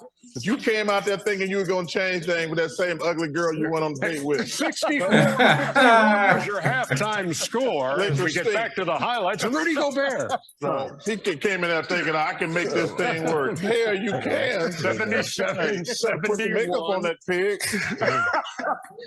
Man, the Lakers are pigs. The Lakers stink, man. Put some makeup on that pig is crazy. That's funny as a bitch. I just wanted to bring that up because Charles, he be having me dying. I love Charles Barkley. Do you think JJ have a point? It could be quick. Hell no. And there's no disrespect. I don't think JJ has a point. I think JJ's talking about the right thing, but he's directing it to the wrong person. Mm-hmm. I agree. I agree with exactly what you said. Exactly what you said. It's like because I'm not a casual fan, bro. It's the product itself needs work. Yep. Like it's not as exciting as it was back 10 years ago. I don't even have to go back to early 2000 or anything like that. Like 2000 up to like 2018. Shit was nice. Like shit was good. I don't know what 2018 LeBron, even though I can't stand him, that's my favorite version of LeBron. Yeah, no, facts. He was raw. DeRozan was cooking that year. DeRozan was cooking. Kawhi was he was in his prime during that time. Like, man, like basketball was good, man. Basketball was good, but this is what I would say. Then I'm moving on. You can't necessarily don't blame the media. Blame the front office. Blame some of these coaches. Because the coaches are the ones that's putting these players together where it's more gravitated towards the 3-point shot than actually just going out there and playing basketball. The coaches are the ones putting that together. And the shit, if honestly the front office is the ones that's okaying it too, because you know what I'm saying? They the ones that okay. So you have to put blame on the front office. And then of course I think you have to put blame on starting even before fucking college and stuff like that. You have to put the blame on just the teaching of the sport. Like, bro, like Mhm. just the like you could put shit. Y'all could throw some blame on me and this and that because I honestly with coaching and just doing in the off season everything that you got to think is like, all right, how can I bridge the gap? Mhm. Like I got this mindset. This is how I played when I was coming up. This is what I've seen, but now the game is moving this way. So it's like kids want to strictly do this, but how can I implement some of my philosophy, everything else in that? But you know, Derek, I'm gonna add this too. JJ, like I said before, he's right message, wrong person to send it to. Is it's not the media of like the Stephen A's, the Skip Baylesses, the Kennys and Shaqs, and Charles and Ernie. It's the media of everything else. All these other podcasts who go up there and they just say some shit. That's true. Like they are a big part because those are getting just as many, if not more, views than Stephen A. Smith. But you can also put the blame on the people that turn a blind eye. Exactly. Don't act like you don't see what we're talking about. Mm-hmm. Don't just go like everything. Like I've learned like getting older, and this is my last one. I learned getting older. Everything ain't all good, and everything ain't gonna be all good. As much as we want people to be this way, they're not. It's some evil fucking people in this world, and we just gotta live with it. That's the reality of the shit. That's just the reality of the shit. You can be as optimistic as you want, but shit ain't gonna be right. Everything ain't gonna be perfect. And we gotta deal with that. So you just turning, you know what I'm saying? You turning your back to that and you trying to nah. You gotta put the blame on those people too, because you promoting that bullshit.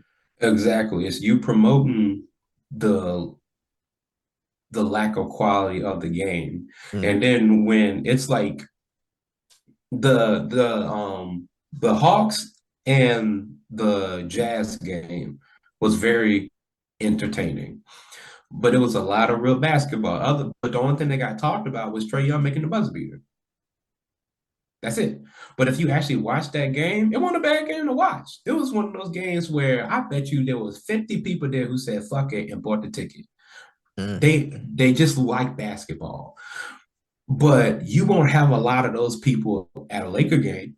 You won't have a lot of those people at a Warriors game because they're looking for the only thing that matters, which is the highlight, the clickbait, the thing that gets this thing trending. It's not about basketball anymore. Facts. No, you're right. And I'm gonna leave like that, right like there. that dunk LeBron did. That's what they cared about. Great dunk. Nasty. But that's what they gave a shit about. They didn't care about nothing else about the game. They don't care about the rotations or how they have been working. But you know what? Like you said, leave right there. I'm gonna leave right there. And it's hard to disagree with Chuck when we did lose to a Mavs that didn't have Luka, Kyrie, or Gafford. Let's just throw that out. 3 starters, I should say. But moving on. I just want to talk about All-Star voting real quick. So the second fan returns came out. And I do want to get your predictions on who you think will make the All-Stars. I want six of each, 6 front court and six guards from each side. So from the Western Conference, the front court, so the top 10. So you have one Jokic, then you got KD, then you got LeBron, Wemby, AD, Sengun, Jalen Williams, Andrew Wiggins, Sabonis, and then Jaren Jackson. And then for the guards for the West, you have SGA, Curry, Luka, Kyrie, Ant, Harden, John Morant, Fox, Devin Booker, and Norman Powell. And then for the Eastern Conference, for the front court, you have Giannis, Tatum, Cat, Paolo, Jaylen Brown, Jimmy Butler, Franz Wagner, Evan Mobley, Joel, and then PG. And then for the guards, you have LaMelo, Donovan Mitchell, Dame, Brunson, Trae Young, Maxey, Cade Cunningham, Jordan Poole, Darius Garland, and then Tyler Hero. All right. So You said 6 from each or 6 total from each? So 6. So for the Western Conference, give me 6 front courts, 6 guards. So 12, because it's gonna be 12 from each side. So I'm just thinking it's gonna be 6-6. So give me 6 front courts, 6 guards from each side. To me, I can start with this. Give you some time if you need it. No, you go ahead and start. So for the West, for me, for the front court, it was kind of easy for the first 5. The first 5 I agree with. So Jokic, KD, Bron, Wemby, and AD. The 6th one, it was either a toss up between Sabonis or Jalen Williams.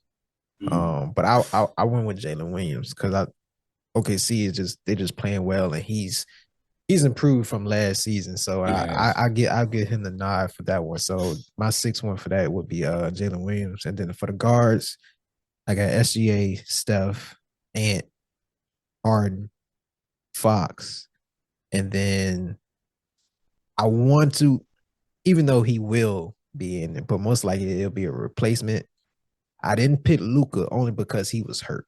That's the only reason why I didn't pick Luka name. But in replacement of Luka, I got Kyrie. So that's my 6th one for the guards. And then for the East, our guards are exactly the same as yours. Gotcha. So for the East, so the front court, Giannis, Tatum, Cat. Then I had Mobley, Jaylen Brown, and then for the 6th one, it's either I'll say a toss up between Jared Allen or Jalen Johnson from Atlanta. So he's not even on here, but he's playing good for Atlanta right now. You can't deny what he's down there doing, even though he's not in the fan vote. And you can't necessarily go by fan votes anyway, because you got Embiid who barely played. He only played like fucking 2 games. Paulo, who's only played literally like 2 games, he's 4th in voting. So I don't necessarily go by the names on here. And then the guards, I got LaMelo, Mitchell, Dane, Trey, Brunson, and Cade Cunningham for the East for the guards. So for you, what do you think? Who do you have for the West front court? For the West front court, I got AD, Bron, Wemby, Joker, Jaren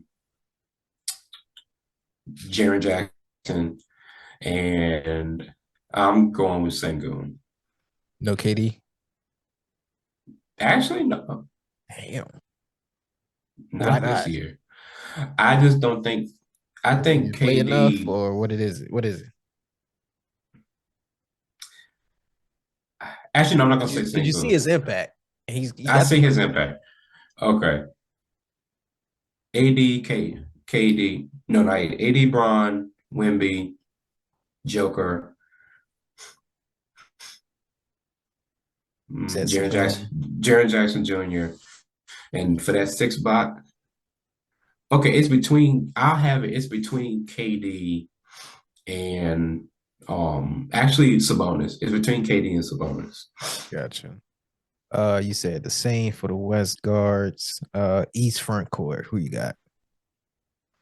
Cat, Giannis, damn. He gonna get it anyway. Embiid, he is. He gonna get it anyway. Yeah, that's why Evan Mobley. He might not. I don't know. He may not. What's the percentage? It's only like 25% for the fan vote, right? Because it was more than that. And it was 50. He's 9th on that, so he might not. Never know.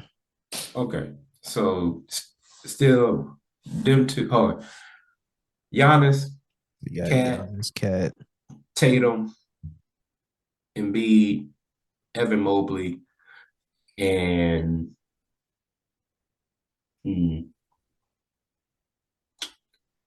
shit. I honestly don't know who could be in that 6th spot. So some of the names that they got on here is Paulo, Brown, Butler, Oh yeah, Wagner, I be thinking Butler and PG. Brown are guards. I put them at the guards mentally at the Yeah, you shooting know how guard. they be moving stuff around. Yeah. Okay. So in that case, then I'll give that last spot to Pablo Okay, bet. East guards. You got because he is a guard. Jalen Brown, Jalen Brunson, Tyrese Maxey, not Clay, Trey Young, um, hmm, that's four. I actually will give it to Tyler Hero. Euro. Okay. I actually go to Tyler Hero. I think that I wouldn't be mad if he gets it this year. And if he got it, cool. I said one more. One more. If he's not traded, Jimmy. Um, if he is traded, I'd say give it to Cade. Damn. Hurt my heart, man. I mean LaMelo. My I'm bad. about to LaMelo. say, My bad. LaMelo. gotta throw. My bad. Swerve in that corner. Come I on give it now. to I give it to LaMelo. Got to. Yeah, I'm not mad that you didn't choose like Mitchell and stuff like that. Like Mitch may get it. I think He that's a may. strong chance that he'll get it. He's just Yeah. not my pick. Yeah, facts. But we're gonna move on to our last segment. Should be an interesting one. Reaching or teaching. So my brother here, Woo. he sent me this reaching or teaching, and you know, we don't always agree. We agree on a lot of things. We agree on a lot of things, but you know, some things we don't agree on. So this post. I love that song. It's Velvet DeVoe. Look, copyright reasons, I can't play it. Top five all the time. Oh man. So yeah, this post, so it asked what controversial sports take would have you like this, and of course it's the picture with I don't know what dudes is His name from. it's from the movie Tangled. His name's Flynn Rider. Gotcha. Ain't got all the swords and stuff pointed at him, but this person, and they clipped off his username for a reason because it's crazy. He said Draymond Green is better than Allen Iverson all time. And my brother over here, he agreed with it. So I already know he's going teach. I already know. So, and I'm on the opposite side. I'm gonna go ahead and say he's reaching. He's reaching. So I want to throw out. So I'm gonna go ahead and get these stats and stuff out the way so we can go ahead and have these conversations. So with Draymond Green, he had 8-time all defensive team, 4 first, 4 second, 1-time steals leader, 2 all NBA team, a second and third, 1 defensive player of the year, 2 Olympic gold medal, 4 NBA all-star, 4 NBA champion. Career averages 8.7 points, 6.9 rebounds, 5.7 assists, 1.3 steals. AI, NBA Rookie of the Year, All Rookie First Team, 2001 NBA MVP, 11-time All-Star, 2-time All-Star MVP, 7-time All-NBA, 3 first, 3 second, 1 third, 4-time scoring champion, 3-time NBA steals leader, FIBA gold medalist, Olympic bronze medalist, top 75 player, career averages 26.7 points, 6.2 assists, 3.7 rebounds, and 2.2 steals. So before we dive into this conversation, I got to ask you one question. So I just need to know where your mindset is at, right? Where do you rank amongst power forwards? Where do you rank Draymond Green? Among power forwards all time? All time. Let's see. I give him top 10. Okay. I give him, if I'm doing it in order, I'm putting Duncan, Dirk, Giannis, Dennis Rodman, and then I probably would put Draymond at 5th or 6th. Because I think I would put because I'd be forgetting if Akeem was a center or power forward. That's what be messing me up. He's labeled as a center, so. But that's the thing, like, because he could play like a forward, which would throw me off. But I would have him 5th or 6th all time for power forwards. All right, so 5th. I have him 5th. Gotcha. So me, he's at least 7. That's cool. For me. That's cool. I have. Oh, you got KG. I have Duncan, KG, Dirk, Karl Malone, Giannis, and AD above Draymond Green. I don't have Dennis Rodman, even though I want to. I don't have him above Draymond Green just because of Draymond can do more than Dennis. Yeah. And it is an argument to make about who's the better defense player. I ain't gonna get. You know, Draymond got the defense player. Yeah, I'm not sure if Rodman's accolades right now is not in front of me, but that could be an argument for another day. But yeah, I got him at least 7. At least 7. So you got him at, you said 5, 4 or 5. I would say 5 or 6. He could, he could flip with Barkley. So going off of that, so you sticking with Rodman in front of Draymond? No, I'm putting Draymond over Dennis, even though I love Dennis Rodman. Okay. He's my favorite Bull of all time, and Rodman won Defensive Player of the Year twice. Bet. So you have, you picking Duncan, KG, Giannis, and who else?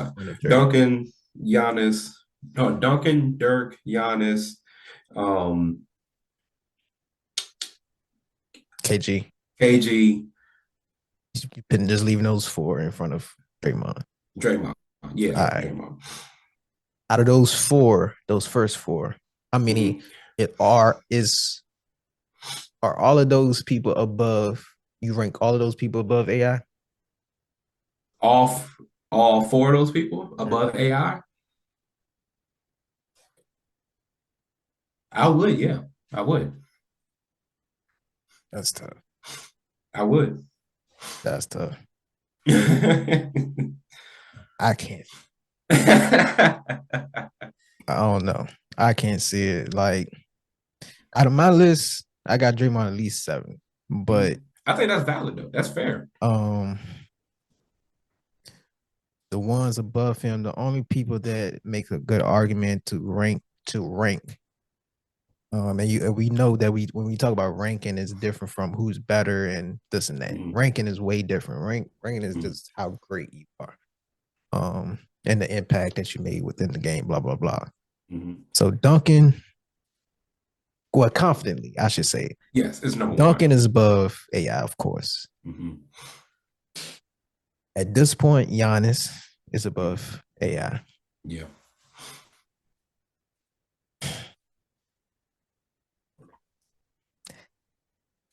KG maybe, and Dirk maybe. So those 4, well, those 2 are maybes. I'm tugging with that to pit above AI at this point. Karl Malone too. I throw Karl Malone in there. I'm not necessarily throwing 80 above AI right now. Fair. I think AD need to do more in his career for me to pit him above AI. So I have 5 people in the power forwards above AI. All right. Now let me just throw it on you. How about you? Because I need to see your point of view of all of it. Because I don't see it. Of course, you can, when you talk about AI, you can't just dismiss My thing you can't dismiss is his MVP. It's only a select few. It's only a select few that's worthy of getting MVP of the league. Only a select few. And with AI just being a undersized two guard, just being an undersized two guard, and the things he was able to accomplish in the era that he was drafted in, I don't know how you can look past that greatness, especially at the two. And we know with that in the 2000s, you had the Kobe's, you had the Tracy's, the Vince Carters, the Ray Allens, even not even since he was an undersized two guard. When you talk about just guards itself, you have the Stephon Marbury's, you have the Steve Francis, when Darren Williams came in the league, when Chris Paul came in the league, and like you have all of those individuals. Do you think Draymond Green's competition at the 4 was better than AI's competition at the 2? No, I don't, because it's like looking at two guards. These are all the two guards that I will have over AI. Mike, of course, Kobe, of course, D-Wade, of course. I also would have Jerry West, Clyde Drexler, George Gervin, Ray Allen, Joe Dumars, Pistol Pete, T-Mac, Vince Carter, and Ginobili. I would have all of them over AI. I gotta stop you really right there because you're would. talking crazy. You talking How? crazy. You talking crazy. You got a red cup over there. You got a red cup over there. I would have all of them over AI, bro. Look, bro. And no, this and no disrespect to Tracy, Vince, and all the other names that you did mention. Right. Not doing it, bro. I'm sorry. AI. This is what. Okay, I'm gonna say how I said it in the comments in that post. Let's take the nostalgia glasses off. Let's do it. AI has a very impressive record. Record aside, whose play was more productive for winning? It's Draymond. You're not looking at the full picture. That is part of the full picture. No, because you gotta look at the landscape. You gotta look at what the cards that he was dealt. Yes, and that's true. You win against a prime Kobe. You win against a prime D-Wade, and that's true. That is very true. I'm not talking about. I'm not saying who he went against. I'm talking about his teammates. Mm-hmm. Not everybody got a Steph Curry on that. Not everybody got a Draymond Green. Not everyone can play with two people who can be in the conversation of top 10 all time. And like I said, I understand that point. However, I think that a lot of times we downplay how important Draymond was to the Ray Warriors. Allen above AI. Just off of the talent. That one is more of an opinion than a fact. Like that's talent. Talent how? Because I think Ray Allen is more talented than Allen Iverson. I personally think the only thing Allen Iverson had with Ray Allen was his handles. Like, I think that they were both good finishers. I think that Ray Allen was a better three-point shooter. Ray Allen was better at catch and shooting, coming off the dribble. He was a better lane defender. He was a better rebounder. I also give AI steals too. I give AI steals too. Ray Allen is a better shooter, but he's not a better scorer. I think he's just as good as a scorer as AI. See. Ray Allen was a scorer. Ray Allen was a scorer. Ray Allen was a scorer who could shoot. Go look at his plays back when he was in Milwaukee. He was a scorer who turned to a shooter. Yes, I know what he did. I know. Yes, you don't gotta tell me. I know what he did with the Bucks. But he averaged 30 more. He averaged 30 multiple seasons. He could have if he wanted to, but that wasn't his game. We can't do that. We can't do that. You can't say he could.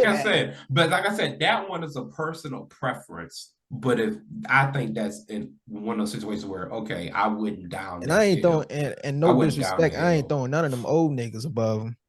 Who, Jerry West?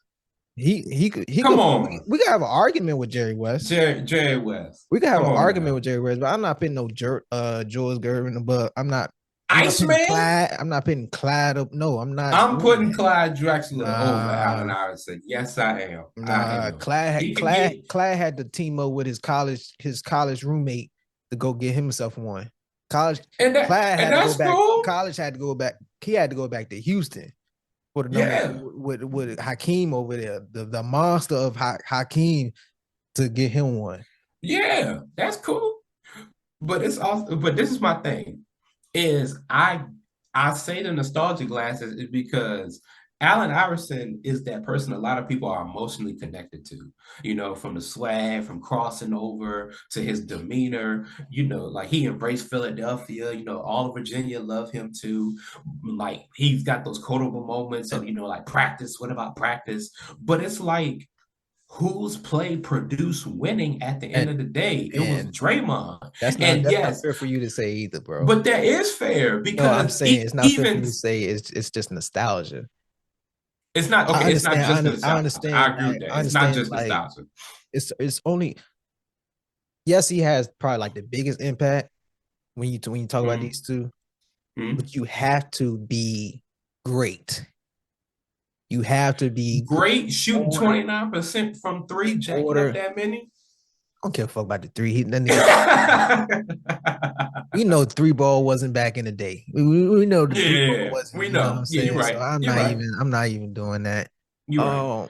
But you have to be, in order to influence somebody, you have to be great. So, and that's all well and good and everything. But this is my thing. Like I said before, whose play produced winning? Steph, Clay, and KD have all said we would not have won without Draymond. Steve Kerr has said we would not have won without Draymond. Draymond is the leader of the Warriors. Steph Curry is the face. Steph Curry is the face of the franchise. He is the leader. Just like Jason Tatum was the face of the franchise. Marcus Smart was the leader of that team. We can do that for a bunch of other teams throughout NBA history. But Magic Johnson was the face of the Lakers. Kareem was the leader. Like they should Marcus Smart ass out too. They did. They really did. No. But oh well. But it's the thing is though, Draymond is that piece that helped winning more than Allen Iverson was. Allen Iverson was a bucket getter, and that's fantastic. And yeah, he took that team to the finals, and that's cool. But what was the rest of his career after that? That's not just cool, bro. That's impressive. Jimmy Butler did it twice, and that's dope. I'm not. Okay then. But then it's like, but we can keep comparing it. But we can keep comparing it because it's like you talked about his MVP was amazing. Steve Nash got two of them things, but we don't talk about him. It's a great comparison because we not getting on Jimmy Butler. We're not saying that he's not great. We on Pat Riley. We saying why the fuck he didn't give Jimmy Butler no help, and that's the same thing we could do with AI. Okay, and that's the same thing we could do with AI. He got the cards that he was dealt, and he dealt with it. And same thing with Steph. Same thing with Draymond. Same thing with Draymond too. They didn't trade for Steph. They didn't trade. They didn't know. They drafted. Yes, Draymond was drafted to the best. The best shooting backcourt ever. They just weren't that though. They had to turn into that. Steph Curry wasn't this motherfucker who everybody was raving about when he first got here. They was like, oh, a little light-skinned motherfucker who can shoot. Cool. We've seen you before. Turn into that, but you think Draymond lead a team? I'm not talking about leadership. Can Draymond lead a team? I'm not talking about leadership. Can he lead a team as a number one option? As a number one option? That's not his game. So how you rake in someone as a number one option to a third option? That's great. You think he? But we're talking about the entirety of the person's career, and I'm saying, we're talking about the entirety of their career as well as all of their aspects of what they bring as an individual. Draymond's not the dude to go give you 30. He's the dude to go give you 12, 7, and 8, like 11, 9, and 9. That is his role. AI is the person who you go, all right, bro, we'll get 30. But you need both of those players realistically on a team to win. Listen, but it's one of those things where it's like Draymond was in as a product of a system in which he helped produce. We can make that same argument for Tim Duncan. Without the Spurs system, we don't know where Tim Duncan would be. We can make that same argument for Larry Bird. Like we could. I don't know. I can't say that about. No, I'm not saying like Tim Duncan would be a bum. I'm just saying we don't know if he would have 5. He would definitely have 1. But we just I can't say that about Tim. Tim was different when he first got in. Yeah, like he would still be a very good player, But it's like I never said Allen Iverson wasn't a Hall of Famer. The response was Draymond over AI, not Draymond and not AI. They both are Hall of Famers, and that is perfectly fine to say. No, and I'm not saying that. Yeah, I'm not putting Draymond over fucking AI. No, I'm not. But I think Draymond does deserve to go over AI. They both deserve to go. But it's not like game planning for Draymond. You don't think they're game planning for Draymond? No. Come on. No. We gotta stop. We gotta stop this. Draymond is the key. Is the LeBron and them game plan for him in the finals? Draymond is a glue, but I feel like you downplaying the fucking impact that Steph fucking got. It's not downplaying. It's without me, you can't be maximized. We've seen that happen. Without me, you can't be maximized. It happened with Jordan with Dennis Rodman. Without Dennis Rodman, Jordan, he was out there by himself. He had 3 before that. He did have 3 before that, but he wouldn't have got 3 more after that. I don't know. But that's what it is, bro. Draymond that's too far. That's too far. That's Jordan. We can't. Okay, that's fair. That's fair. That's Jordan. You're right. That's Jordan. That's up there. That's too far up the tier. Okay. I would say in recent years, that's PJ Tucker. Without PJ Tucker, do the Bucks win that finals in 2021? Probably not. They still have a great chance of winning it. But what he brought to that team for that little run is what Draymond has done on a Hall of Fame level since 2014. But you saying that is like I could say the Heat wouldn't be the Heat without fucking UD on the fucking sideline. I actually argue they would. I don't think UD was that impactful to the Miami Heat. I'm gonna be completely honest.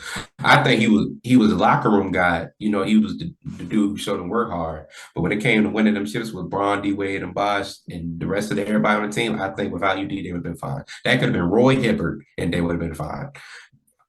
I'm talking about after that.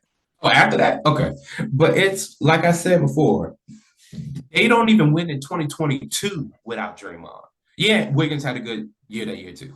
But they don't have these chances, these opportunities, because you don't think people are game planning for Draymond for his play? No. They know what a genius Draymond is. They know he knows our plays. They know he knows how to get to us. They know he knows how to maximize Steph, Clay, KD, Jordan Poole, Sean Livingston, Barbosa, David Lee, Andrew Bogut. They know he knows how to get the best out of his team. So you have to game plan for that. It's like nobody thinks that people game plan for the general, but you game plan for the soldiers. No, you game plan for the general. You game plan for the motherfucker who know what they're doing and how they can run stuff. I'm not worried about this sniper. I'm worried about the person who knows where to put the sniper at. That's who Draymond is. Allen Iverson wasn't that guy. Allen Iverson went out there, he balled out, cool, great, fantastic. Could I have taken that Philly team to the finals by myself? Probably not. But are you giving AI the same treatment that people give Steph, because he's not? And I don't know, because I feel like AI led by example. But are you giving AI the same treatment as Steph because he's not the vocal leader of the team? No, I would still give AI credit, absolutely. But it's like I said before, look at his career in total. We have to look at their careers in total and overall. Looking at all of it. But what did AI do outside of Philly? Of course, the rings is going way more. Outside of the rings, they were still a winning team. He was still averaging 25 when he got to Denver. But they weren't really winning like that. Why? What? Isn't look? I say it like this. Same thing when he It's was not. when he was with It's Memphis. not. I say it like this. It's not Karl Malone and John Stockton fault that they had to play Jordan.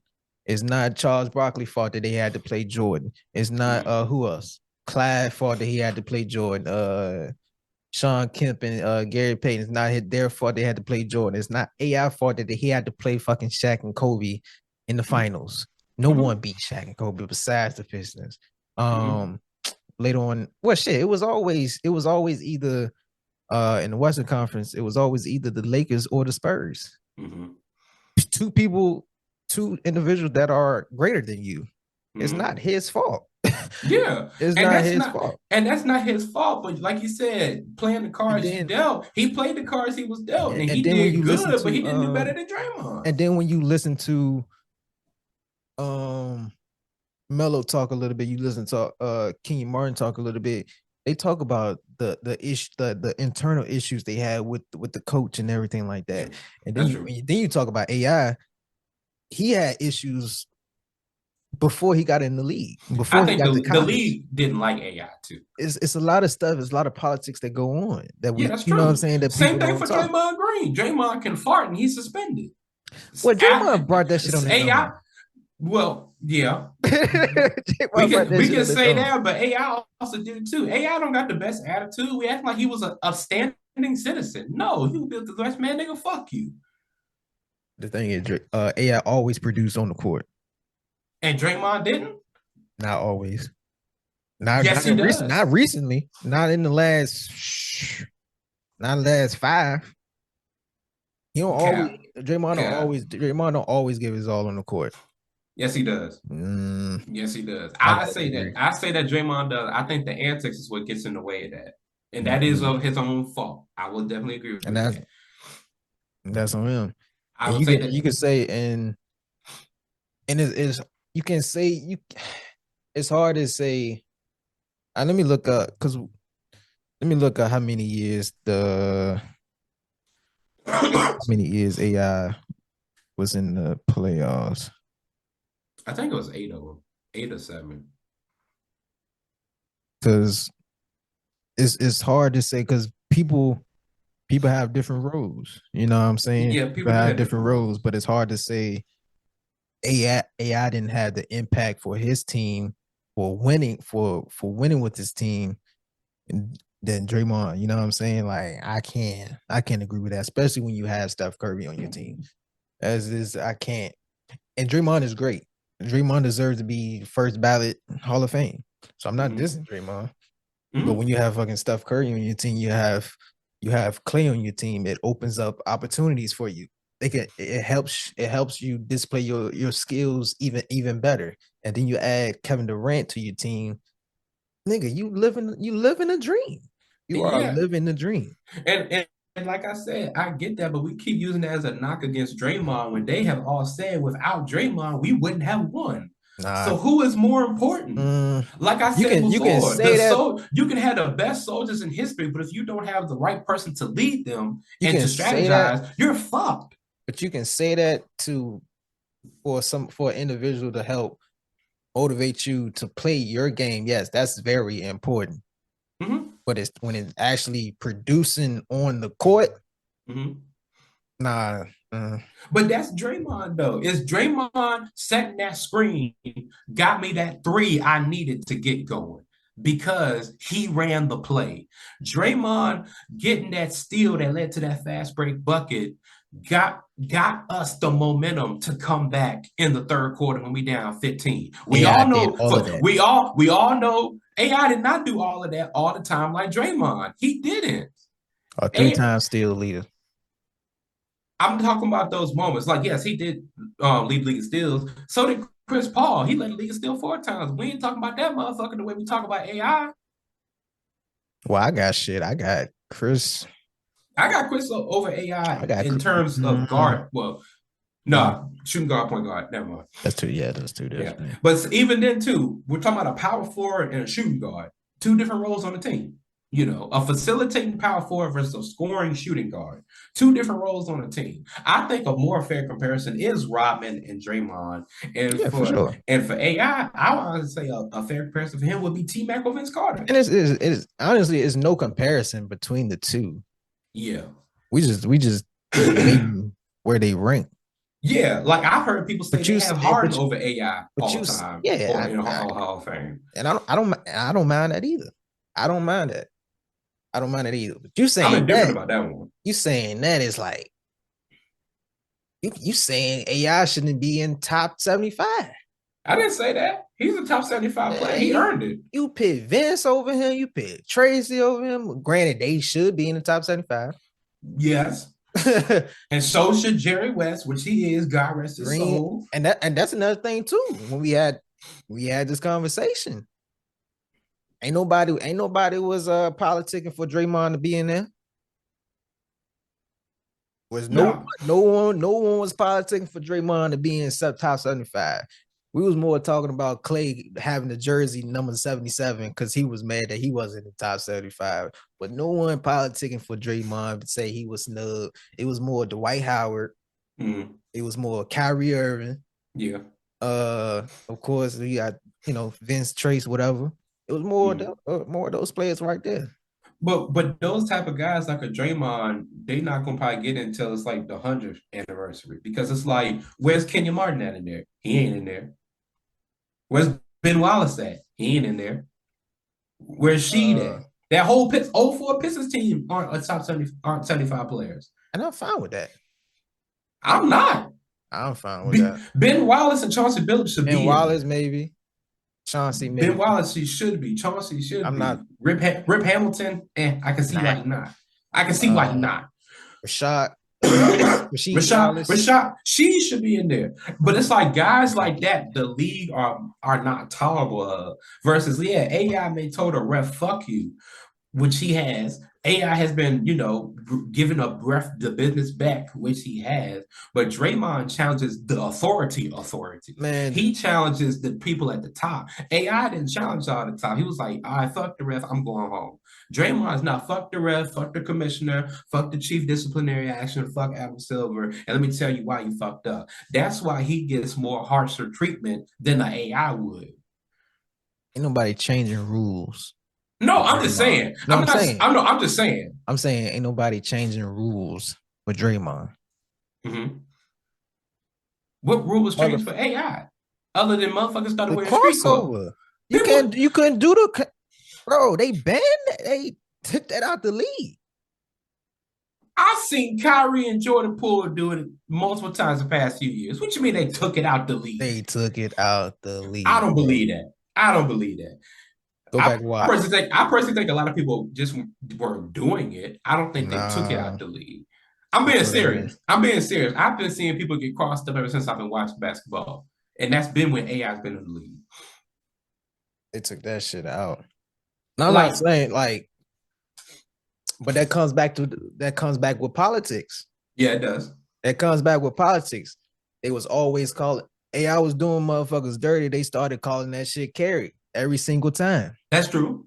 They started calling that shit carry every single time. They was trying to limit him for what he could do, what he could produce. And I can argue the same thing for Draymond because I can't. Because a foul will happen and Draymond will be like, how? But Draymond loud. How is that a foul? I'm just asking for the explanation. Draymond, back the fuck up. You know what? Ejected flagrant 8. Flagrant 8? That don't even exist. They would do it because Draymond isn't always just Jeff Hardy swantoning on someone or spearing a motherfucker like Edge. Sometimes it's like jump ball will happen. We rip the ball and they'll call attack. How? That's a jump ball. Those are fair challenges. Or it's like, okay, how is that a foul? Draymond, you can ask how that was a foul, but don't follow the referee. Those things is one of those two things are, all right, you couldn't follow the ref, but he was asking a fair question. How was that a foul? How come Steven Adams can run up to the ref and be like, hey, how was that a foul? And he gets his question answered. But Draymond be like, how was that a foul? And he's out the fucking game. Come on. That's good points. But once again, Draymond brought that shit on himself. Draymond don't just go up to fucking refs on the content. He don't just go to the ref for the content. Granted, I think a lot of these refs, they need new refs and shit like that because a lot of those shit shouldn't be text. A lot of the calls shouldn't be fouls and everything like that. Mm-hmm. But I don't know. I weight it different when talking about a call for a foul than you telling me how to dribble. I still see that both as you fucking the game up, though.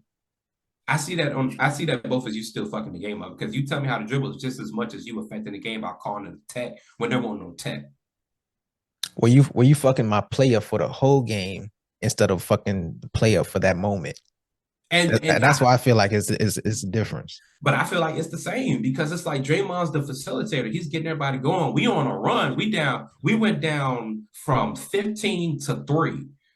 We know what's about to happen next. Boom. All of a sudden on this next play, I get a call and now I'm out the game. Now the momentum fucked up. Now we done. Now we lose the game.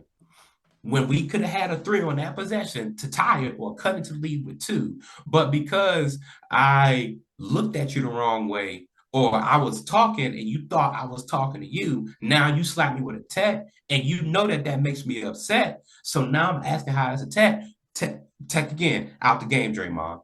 I see that as the same thing as you fucking up with Allen Iverson's dribbling, and they up like 15 on the Orlando Magic. Or they up 20 on the Golden State Warriors. I see it the exact same way. It's like you still fucking the game up. So how do you have Kobe above Tim Duncan? How do I have Kobe above Tim Duncan? I would say that's majority personal preference, but slightly it's because of the style of play and work ethic. Even though they both got 5. Only reason I bring that up because it's like the same. It's like the argument that motherfuckers make and I don't mind Tim Duncan in top 10, top 5, whatever you want to pit Tim Duncan at. But that's where they try to pit Tim Duncan over Kobe and saying because, and I agree with the statement saying Tim Duncan had a better career than Kobe. If you look at the careers, yeah, I'll take the Tim Duncan one. 5, they both have 5, have an MVP. Defensive teams, all NBA teams. Yeah, why not? No, I'll take that. But I'm not. If you're watching the game and you're watching the impact that these players have on the game, of course, both of them is great. But what Kobe was doing individually and making shit happen, Tim, of course, yeah, Tim was doing what he's doing, but he still had David Robinson and he still had Tony Parker, Manu Ginobili, and then you bring in his later years, you bring in Kawhi Leonard, young Kawhi Leonard. Danny Green, Patty Mills, yeah. Those individuals too. A lot of key role players, and that's my same argument with Kobe. As great as Kobe was, of course, he had his time. When he first got in the league, wasn't getting as much playing time as his peers. His first a year and a half, I should say, because the second year he made All-Star or whatever. Excuse me. And then the Lakers went on their run, began their second dynasty. And then he had a dry spell where the Lakers didn't have nobody, but he still carried that team to the playoffs with what he had. And then, then he finally got a good piece in Powell, drafted Andrew Bynum, traded for Odom. Well, Odom was already there, but traded for Odom. Signed Meta World Peace. Yeah, so you made that trade. So you make things happen for these great individuals. Motherfucker, Philly wasn't making things happen. And that's true, but you also still have to understand how things work, though, because yes, Draymond is a product of a system that was built by Mark Jackson. And we get how that was a built thing for him, and Allen Iverson has something different to work with. That is understandable. But it's like we can't give Allen Iverson all this grace for, hey, yo, all the nigga had was half a candy bar and a Gatorade. He made a 5-course meal. Okay, well, Draymond had ingredients that were good, but then they developed over time. That's what happens. I think my issue, and you just worked hard with it. I think my issue is it just sounds like, I'm not sure if you making it this way. It just sounds like you giving Draymond all the credit for the Warriors' success. I'm not giving him all the credit because, or at least most of it. Like, that's what it's sounding like. Real shit. I'm giving Draymond a nice chunk of the credit. I am, but I'm not giving him all the credit because, like I said, without Draymond, does Steph get the spacing to showcase his skills? No. Without Steph, does Clay get the attention because of Draymond allowing him to get that space? Now he's doubled. Now, oh shit, who's open? Clay Thompson. No. Without Draymond, does KD have a system where there's a bunch of space and a bunch of help that allows him to continue to show who the fuck he is and he gets a ring? Yes. No. Yes. No. Yes. KD don't have a ring without Draymond. I hate to say it. He don't. He has a great career, but no rings. Because like what other, well, you can plug KD into any system. He's that type of player. But even then, systems still have to work. I can't have the best pieces to make a clock, but I forget to get the thing. I forget to get the hands of the clock. I got the best knobs, the best tools, the best cogs, but we can't tell what time it is. Everything has a piece and a place, and they make it work. It just so happened Draymond's led to 4 championships and going to the finals 6 times. And Allen Iverson went once, lost once, been to the playoffs. They both have had good careers. But what I'm saying is Draymond doesn't get enough credit for what he does. Because we look at Steph. Oh, no, I think he does. I don't think he does. Because of the reputation he has, as well as the type of player Draymond is, those guys don't get praise. Who's the last dirty work guy who's not scoring 30, 25 points that gets praise? It's Dennis Rodman. And when was the last time he won a championship? 27 years ago. With Jordan. Yeah, with Jordan.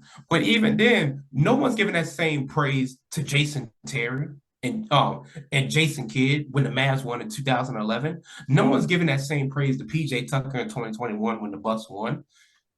But when it comes to Draymond, it's fuck that nigga. Why? When everyone has said without him, we would not have won. I agree, Draymond is the glue.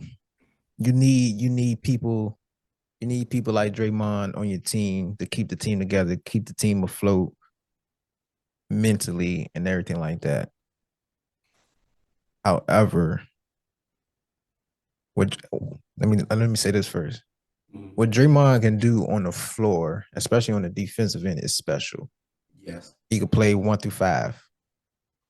Granted, and like I said,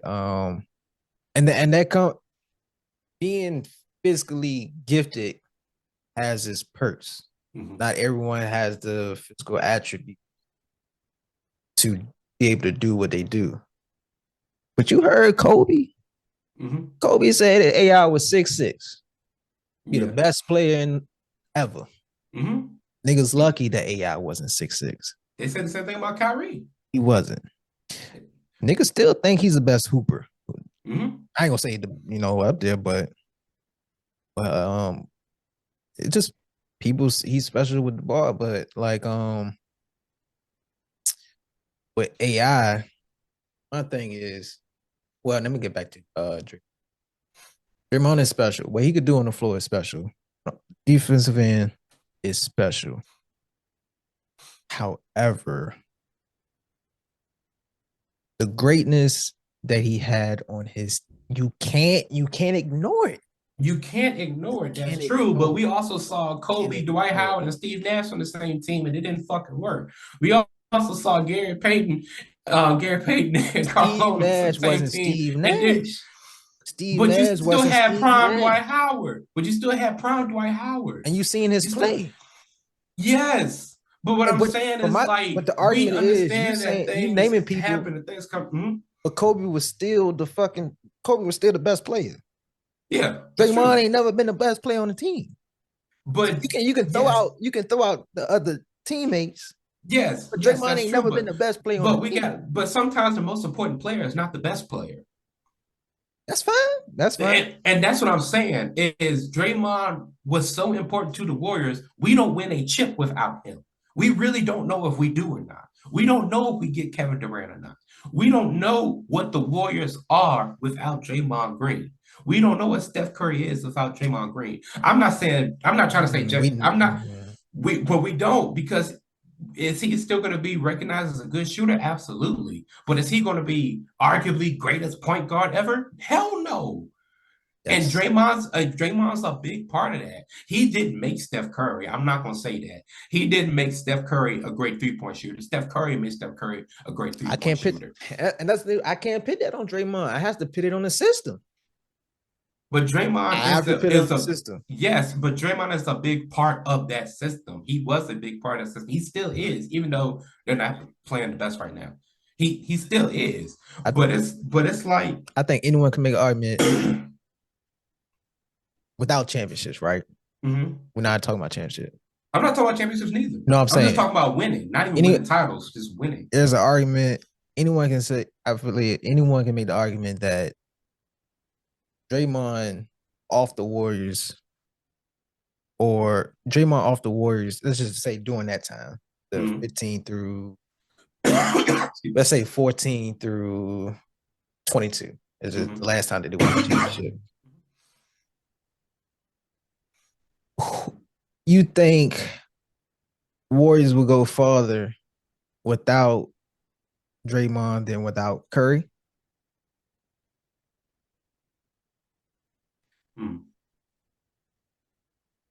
I'm actually thinking. I'm letting you think. I'm letting you think. If you don't have Steph, you still have Clay. Clay and Steph. I know Clay and Steph, but Clay is still Clay. Let's be real. Clay is still Clay, but Clay is more of the spot up. Yeah, that's fair. Clay ain't running around the court like Steph is. Yeah, that's true. You know what I'm saying? Like, that's true. Steph just do too much on the. Steph is like fucking Leak. When I used to play, goddamn, I hate guarding Leak because his ass always want to run around the court. Like, I'm tired. I'm not about to keep guarding you the whole game and you just running. You don't get tired, nigga. So yeah, but it's playing stuff. But it's like how you look at that way. That's how, like, for example, that's how I looked at Dabney. That's what I'm talking about. I said, Tali. I thought you meant Leak. My fault. Yeah, that's Dabney. Dabney went out there getting you 20, 30 points like Monty. He went out there getting you a double-double like Banks. He was out there setting them picks. No, I'll do better. He was Didi. Didi went out there doing everything Monty had to do and needed to do. He was out there ensuring that the system worked. He was guarding you like a dog, getting like 7, 6, 8 assists, maybe like 2, 3 shots, going for them steals, going for them rebounds. Because you take out Didi and you put like a scrub up in there, I don't think they go far. That's how I also view Draymond. So to answer the question, I think Draymond, with that system, without Steph, they still go to the playoffs. I'm not saying they get championships. I'm just still saying they go to the playoffs. And I'm just saying, without AI, he ain't going nowhere for the teams that he was on.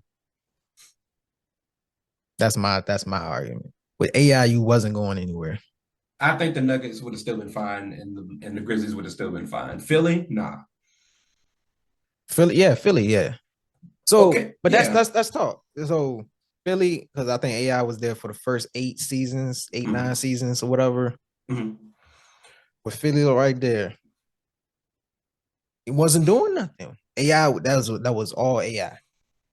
Carried that team, he uplifted that team, that city. And you take all Draymond, I don't think the Warriors go nowhere neither. They are amazing temps. They are great tempsy to watch play. But they're not going to the playoffs. When you have Barbosa and you have Iggy, who else? Iggy can't do what Draymond do. Barbosa can't do what Draymond do. Livingston can't do what Draymond do. You only but I can tell you who do what AI can do. T-Mac, Penny Hardaway. Right now in the league, who can do what AI can do? Kyrie Irving, Terry Rozier. I mean, you have people. Shit, you have Sabonis. Sabonis don't bring it like Draymond. It's also part mental too. Sabonis, he a nice dude. He not a dog. You ranking Jokic over Draymond? All time? Mm-hmm. No. I want to give Jokic like 3-4 more seasons before I put him in the all-time conversations. That's just me personally. Because I think he can keep it up this long. I don't see it. I said I think. I don't know yet. We just gotta see. Because once again, it's the card dealt. Everyone, you name people, you're correct. And my argument when we talk about Kobe is he didn't necessarily have the physical attributes as some of these other individuals. That's true. He wasn't as athletic than Kobe is not as athletic than LeBron or Jordan. That's true. We agree with that? That's fair. He's not as athletic as LeBron or Jordan. And he's not as big as LeBron. Jordan was Jordan 6'6" too? Jordan was 6'6", about 230. Yeah, so he wasn't as big as Jordan. So it's like when you talk about AI, of course there's other people. There's other people that can score on the same level. These niggas like 5 inches taller than this dude, bro. Terry was just not that much taller than him. Isaiah Thomas is shorter than AI. I said Tracy. Who was the first name you said? I said T-Mac. T-Mac 6'8". I'm about to say T-Mac is tall as shit. Yeah, T-Mac 6'8". Vince was like 6'7". Vince 6'7". Hardaway 6'7". You know what I'm saying? I'm talking about the two guards. I am too, but she is a 2 guard. Who? Terry was here. Scary Terry. Oh yeah, nah. That's like he's a 6'1" 2 guard. Yeah, but he ain't AI. Yeah, that's true. But like I said before, they are both Hall of Famers. If anyone says AI is not a Hall of Famer, they are legit just hating. They are legit just tripping, and I would not agree with that. The only argument is who's ranked higher. Yeah, both of them is first ballot. Yeah, so that's where I got it. That's me.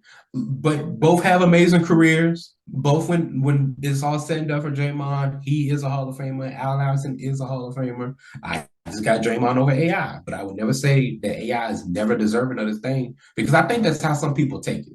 Is if you say, not you, but I think some people when they read my comment is me having Draymond over AI is like AI should never be a Hall of Famer. That's not what I'm saying. I feel you. I don't know. We could have this conversation all night, but we can't. We bid on it for a while. But y'all let us know. Let us know what you think in the comment section. Whether it's on social media, whether it's on YouTube, or whatever that you watching these clips on. Let comment. I want to continue having this debate with other people. So y'all comment. We gonna reply to it and everything like that. See what y'all thoughts and thoughts and whatnot. But yeah, we're gonna go ahead in this episode. I know it's a little longer, but hey, listen, we ain't recording like a month and a half, so y'all get what y'all get. True. Yeah. Things been busy. What'd you say? I said things been busy. Things been crazy. Facts. So y'all get what y'all get, but if you did reach this point, we definitely appreciate y'all for sticking with us. Any shout outs you want to give, Aaron? No, just shout out to everybody watching the show. Realistically, thank y'all for watching. Yep, definitely appreciate y'all. If you, like I said at the top of the show, go ahead, hit that like button on the video, hit that rate us on whatever streaming platform that you listen to this on, subscribe to the channel. Y'all stay warm out here. It's getting cold. It ain't even winter. It is winter, but whatever. It is winter. We ain't even get like the real snow and shit yet. So y'all be safe out there. Be safe on the roads. It's a new year. Go after your goals, whatever that you got going on. Don't just say it, go do it. You don't need to tell nobody, just do it. All right, man. But we got some good stuff coming your way. I'm got some thinking about some stuff, I'm gonna rap with my boy, you know what I'm saying, see what we could do moving forward and everything like that. But with that, let me go ahead and get this tune. Yeah. But with that, y'all stay blessed, y'all stay safe, and we out here.